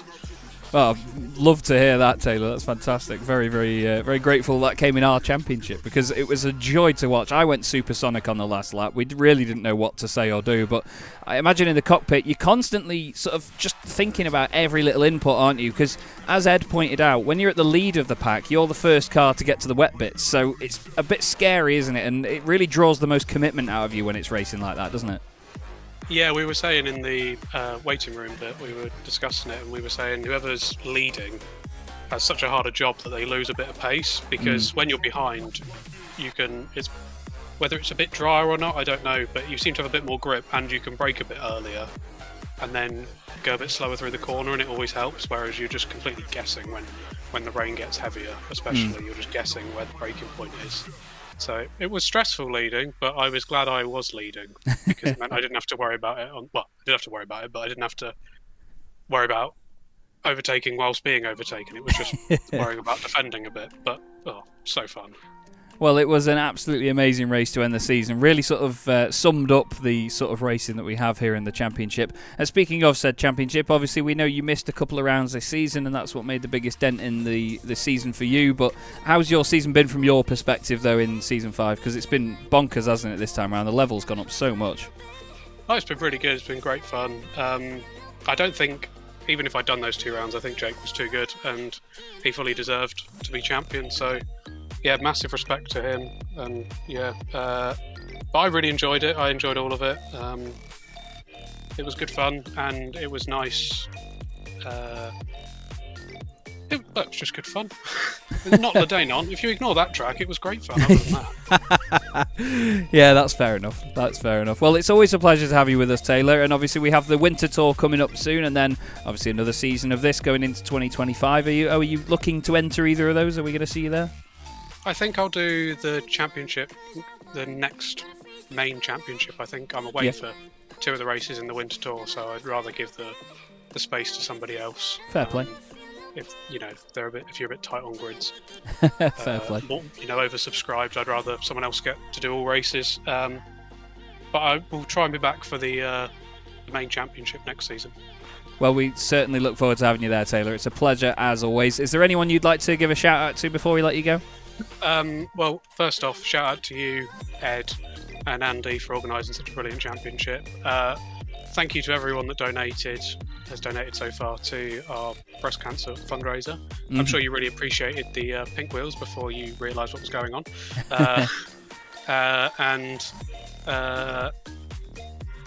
Just shout out to everyone that competes in the championship. It's been a really good season. It's been really good fun, and long may it continue, I guess. Yeah, absolutely. Well, thank you very much for the kind words, Taylor. It's always a pleasure, like I say, and we look forward to the next time we can speak to you. But until then, have a good one, and yeah, we'll see you in 2025, I guess, mate. Yeah, thank you very much. Well, there we go, Ed. Taylor Adams wins possibly the most exciting end to a race of the season. That was just beyond epic. But what a humble driver, though. He said even if he did the 2 rounds that he missed this season, he thinks that Jake still would have won it, and that shows Jake has really shown everybody just how good he is, hasn't he? It's his consistency over the whole season. He's just been a driver that has constantly scored high levels of points at every single race he's attended, and it's just so difficult to beat a driver that's that quick but also able to keep himself out of trouble that often. It's something that is really a testament just to his racecraft, but also is just pure pace and ability that he's also able to get so many race victories. Yeah, it really is. And a driver that's got the most pole positions this season is Nils Kaur, who comes away from Season 5, I believe, just second in the championship, or maybe just... Actually, no, would have been just behind Taylor, but still, Nils, an epic end to the season for you. It really, really came alive with that Aston Martin, but first off, how was that race from your perspective? Because that looked bonkers. Well, it was a really exciting race. I was a bit surprised at first when I joined the session that it said that it might have even been completely dry, as you promised me rain last blame me. And to be fair, also in my practice sessions I always had rain, so I was kind of expecting rain from the beginning, to be honest. But I wasn't. I was pretty happy that it didn't rain for quali, and then also for the half of the race, it was quite good. And then it was pretty tough to make the call when it started raining if you should switch over to wet tires or not, because the wet tires will cost you quite some time. And it didn't really start raining heavily, and as we already saw at Watkins Glen in round 2, I think. When it's only raining lightly and there are so many cars on track, you can actually stay out on dry tires quite a long time. And so I decided to just take the gamble, as Ayrton also could stay out 1 lap longer. So if it would have been the wrong decision, we would have just let Ayrton go on the wets. So we would always be safe for the team championship. Well, that was going to be my next comment as well. You come away from this as teams champions with Ayrton as well. What's it meant to have a teammate as close to you as Ayrton in this championship? Because the two of you on pace have been amazing, especially in qualifying at the end. Yeah, it was really amazing. I've been trying to get a teammate for this since I joined. And now I finally got one, and we also work really well together and are also pretty closely matched, which is amazing. I was going to say you've had a couple of wins back to back this season, and Ayrton obviously won the second race of the championship and got multiple podiums as well. So it's been great to see you consistently score them points. And can we expect you back as a team next season as well? I would hope so, but we can't say for sure yet. Ayrton isn't quite sure what, as he is from Australia. It's always a bit difficult with the times, and he might have a different job at that point, so he can't say for sure if it works out or not. Well, we certainly hope so, either way, Nils, because it's been always entertaining to see you guys out there. And before you go, is there anyone you'd like to give a shout-out to while we've got you? Yeah, obviously a big shout-out to Ayrton. He has been great all season. And to our team, our sponsors, and also just a big shout-out to the whole SRM community. I think it's pretty nice that we pulled off this little prank on you with the pink wheels. Yeah, and, absolutely. It actually turned out to be a bit of a fundraising for breast cancer now, which is quite amazing. So yeah, just thank you guys. Well, it's always a pleasure, Nils. Thank you very much for joining us, mate, and we look forward to seeing you on screen again very soon. Cheers. If I may say something, if you want to find out a bit more about how it all came together, you might want to talk to Jamie. Okay, I shall. He just left the channel, never mind. Oh. Okay, see you guys. See you later, Nils.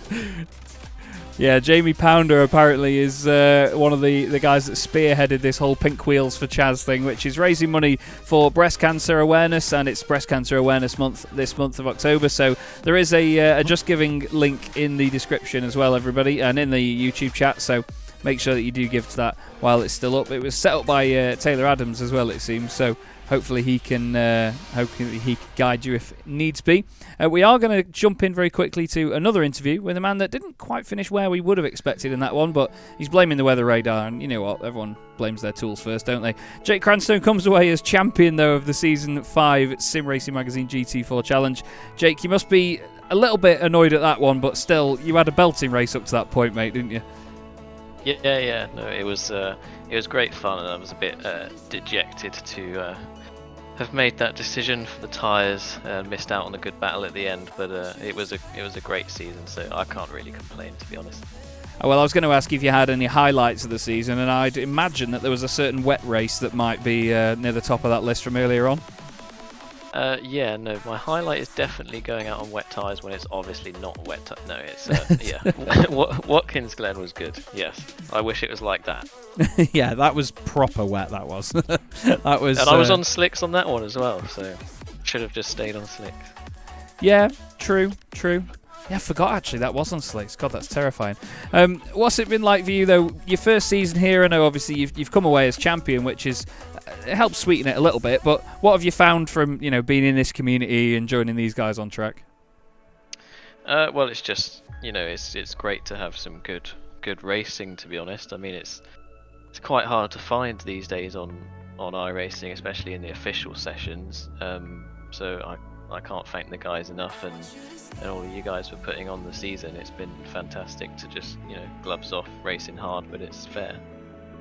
Well, it's been a pleasure to have you, Jake. And again, Ed and I saw you come into the championship and thought definite contender, and then you go and win the flipping thing. So we need to see what we can host next for you to win. But we noticed the P4, the GT4 P1 number plate as well on the new livery this week, which we enjoy. Does that mean we can expect to see you next season defending the title? I hope so. Yes, I hope so. I'll wait to see what the calendar comes out, see if I can do most of the events, but yeah, hope to come back again. We'll have our fingers crossed. And will you be wearing the number 1 with pride next time round as well? Yes, of course. Good lad. That's what we like to see. I don't like it when champions choose to stick loyally to their usual number. It really upsets me, so that makes me very happy to hear that. Before we let you go there, Jake, away from my OCD, is there anyone you'd like to give a shout out to while we've got you in the booth? Yeah, shout out to Ellen, Ali and Dave, watched along the whole season, so thank you for the support. Thank you to you guys and everyone who put on this fantastic season. Who does the certificates and the medals, because that's great. Heinz Mayer and Crockery Direct. Yes, Orris Digital. Sorry, Heinz. Yes, no, that's fantastic. I didn't expect that, so yeah, really cool. Well, it certainly makes it a very human thing. We were talking about that during the broadcast, and it's absolutely lovely to have Heinz in the community. He's a real star. But so are you, Jake. You come away as champion, and we look forward to seeing you in another event sometime soon. But for now, thanks very much for joining us, mate, and have a good evening. Yes, thank you. I've got to sell my GT4 to afford a GT3 now, apparently. So. Winter tour is coming, is it? Well, we look forward to having you in that as well then, mate, and hopefully we'll speak to you then after you win that thing and all. Oh, don't say that. Oh. I've got to jinx something, Jake. Come on. All right, now you've said that, I'm gonna have pink wheels for the whole season. Oh, for Christ's sake. As long as it's for a good cause. Anyway, thanks as always, Jake. Great to speak to you, and we'll see you again soon. Thanks, Chaz. Cheers. Well, there we go. I deserve that, don't I? I absolutely deserve that. Let's quickly drag in, shall we? See if he'll undeafen and unmute here, because I'm led to believe that a Monsieur Jamie Pounder, who joins us in the commentary box, he is here now. Good evening. Nothing really to speak about points-wise from that race, Jamie, but it was a very tough one either way. What the flipping heck are you doing to my wheels in this championship? I mean, they're not mine, but I hear you spearheaded the good cause. Yeah, initially the idea came from Niels. Me, Niels, and a couple of other guys in the championship are all teammates. So we still talk every now and then. And the idea initially came from Niels. I believe this season you shared your passion for pink wheels, should we say, at Nürburgring. And we just latched onto the idea. And we said maybe we can get enough interest for everyone to rock the pink wheels. And that's where it started. So Niels gets the big shout out for the idea. I guess I'll take the credit for the organisation, but then Taylor really made it something special with the donation campaign and for breast cancer awareness, given the month we are in. So yeah, it all came together very well. Just a big shout out to all of the drivers involved. We expected some buy-in, but everybody on the grid is something special. And yeah, a massive, I'll just very quickly check the website, £355 raised. So yeah, just a big thank you to everyone for being involved. And I don't have anything special to talk about my driving today or the season. Bless you. But to end it in this way is yeah, it's a really good thing to do as a community. Well, it's been an amazing thing. To give full clarity on this, I'm very close friends with Dan McCauley, as everybody knows, and I was in Discord earlier with Dan, and he scared the life out of me earlier on tonight by saying, "Oh God, Chaz, have you jumped in the session yet?" Because I was doing something else on my PC, so I wasn't opening iRacing yet. And I thought, oh God, what's happened? Has the session not gone live? Is the weather wrong? Is it dark? Because flipping heck, last time at Montreal it was a lot darker than we wanted it to be. And he wouldn't tell me what it was. And then, I loaded into the session, I checked everything, I checked the incident point limit, the setups, how long the race was going to be, that I hadn't set it to be a sprint race night by accident and all this. And he just kept saying, open your eyes and have a look. And he said, cycle through some cameras. And I was looking and I couldn't figure it out for ages. And then I noticed that a car that typically I looked at actually Dominic Brennan, who's one of my drivers, and he had pink wheels, and I could have killed him. And then I thought, hang on, everyone's got pink wheels. And then it suddenly hit me, and then he sent me the link and explained it, and it's just beautiful. It really is a beautiful thing to have come together, and hats off to all you guys for doing that. And I mean, you'll probably agree that it's one of those things, isn't it, that highlights just what a community we've got here in SRM. Yeah, absolutely. It was hard to keep it away from you. I'll bet. It was hard to stop Discord flagging me as a bot because of all of the messages I was sending to drivers. Dan said that. He said that you got you got blocked or something for spamming. Yeah, so we had a couple of obstacles to make our way around, but yeah, I'm glad obviously from your perspective you've took it on the chin. You appreciate the reason we've done this. Mega. We still made a good effort to keep the liveries and keep all of the decals and stuff to make the stream still be an SRM stream, just with that slight little off touch of the wheels. And yeah, it all went towards a good cause in the end. That campaign will stay open. We'll be able to spread that link out a little bit wider. Now we don't have the issue of spoiling it for you. So maybe we can raise a little bit more. That would be amazing. But yeah, it started as a bit of fun. Niels mentioned it, Nürburgring, like what was that, 12 weeks ago, somewhere around there. And here we are. It all worked out. It absolutely did, Jamie. And you know what? I love it. Even if it would have just been a joke just to get at me, I still would have found it very, very funny. But the fact it's got a good cause attached to it as well is just epic. To round up your season, as season 5 of the championship, like you said, you're not too fond of how you drove it or how it ended up going points-wise. But what have you made of the racing itself with these guys? Yeah, fantastic. So GT4's new to me. I've never driven a GT4 car before this, and that was the intention. It was, I've watched Niels for many years now in this championship, and I thought that's a great opportunity for myself to learn something new, learn a new discipline of racing, and it has proved to help me in that sense. I showed some good pace in some rounds. I think Zolder was a bit of a standout for me. Watkins could have been great if I didn't meet the wall with the wet weather. But then obviously just a couple of unfortunate accidents, some of that I can hold my hands up for myself and some that I just got caught up in.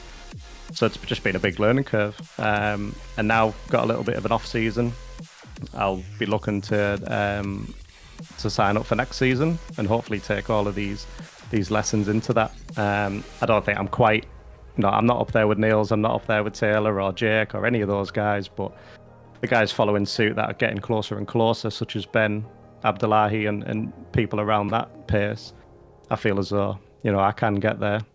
So yeah, big learning curve for me this season, and hopefully I can take those teachings into next. Well, it's been great to have you as part of it, Jamie. Thanks again for being a part of this fantastic, great cause at the end of the season as well. And hopefully we'll speak to you as the community continues on with its many championships. Thanks for being here. Yes, thank you very much. And thank you for everything you guys do. Fantastic stream, fantastic season. Yeah, thank you very much. Thank you, Jamie. And that's that, Ed. It's that horrible time again, isn't it? I hate this bit where we get to the end of the season and now it's, what can we say that's good enough to round that up, especially after a race like that? I don't think we can do. We've just let the racing do all of the talking tonight, and it's been an amazing show put on by all of the drivers from the very first round to this one. And the fact that so many drivers have stuck with us as well. We've had 32 drivers out on circuit to round out the season, which is a retention rate that a lot of seasons would kill for to have at the end, which just goes to show the level of commitment, but also the level of enjoyment that all of the drivers have had. Even if they haven't necessarily been getting the results, they still want to get out there and race at the very end of the season because it means that much to them, and it means just as much to us as well in the comments box. It's been absolutely wonderful to be a part of, and we're going to do it all again in a couple of weeks' time, won't we, for the winter tour? Yeah, absolutely. Just a couple of weeks until the winter tour gets underway. We're going to have GT3 cars, mixed weather, mixed formats, loads of stuff going on. It's going to be a hell of a lot of fun. And yeah, that's going to be it for the season. So Jake Cranstone comes away as champion. Satellite Racing Blue, our team's champions. And everybody's a champion. Thanks to the support from Orris Digital, Crockery Direct, Derbyshire Holiday Homes and Bespoke Shelters. Thanks to all the drivers, Andy Marston, everybody involved, everyone that's been helping me with formats and everything and testing it. There's some wonderful people behind the scenes. It's not just me that does this. There's so many people that help out. Thanks as always to you, Ed, as well. Always a pleasure to share the booth with you.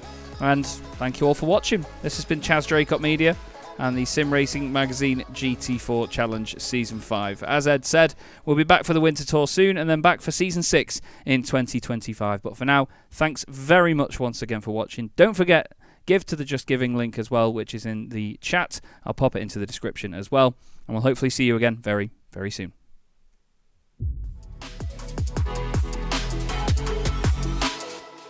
4 French drivers at the French Grand Prix trying to win this on the final lap. The 3 wide again, Guillaume down the inside. Guillaume moves across, they're both in front of Milan and Fuji. Before you know it, we find ourselves here in the very final race of the competition. And then they see truck racing and they think, this is crazy, these are 5-ton machines, 1200 horsepower brake. Oh, look at that switchback. Oh, he's been mugged and it's ready to go out.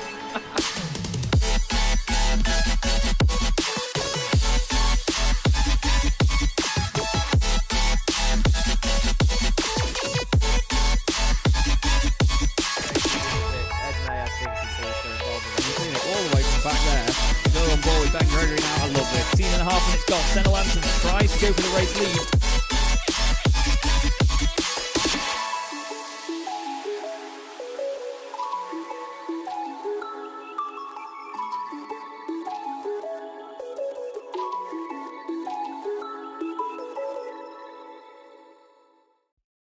Racing isn't easy, but experiencing it is. iRacing puts you in the driver's seat with the industry's leading sim racing game.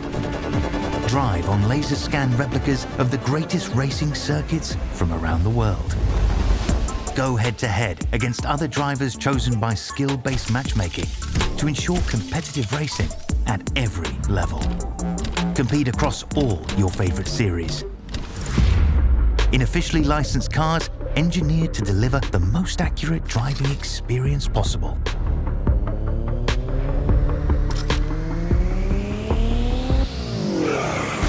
Join a race or host your own with players from across the globe. Race against the computer or in a league with friends. Feel the thrill behind the wheel.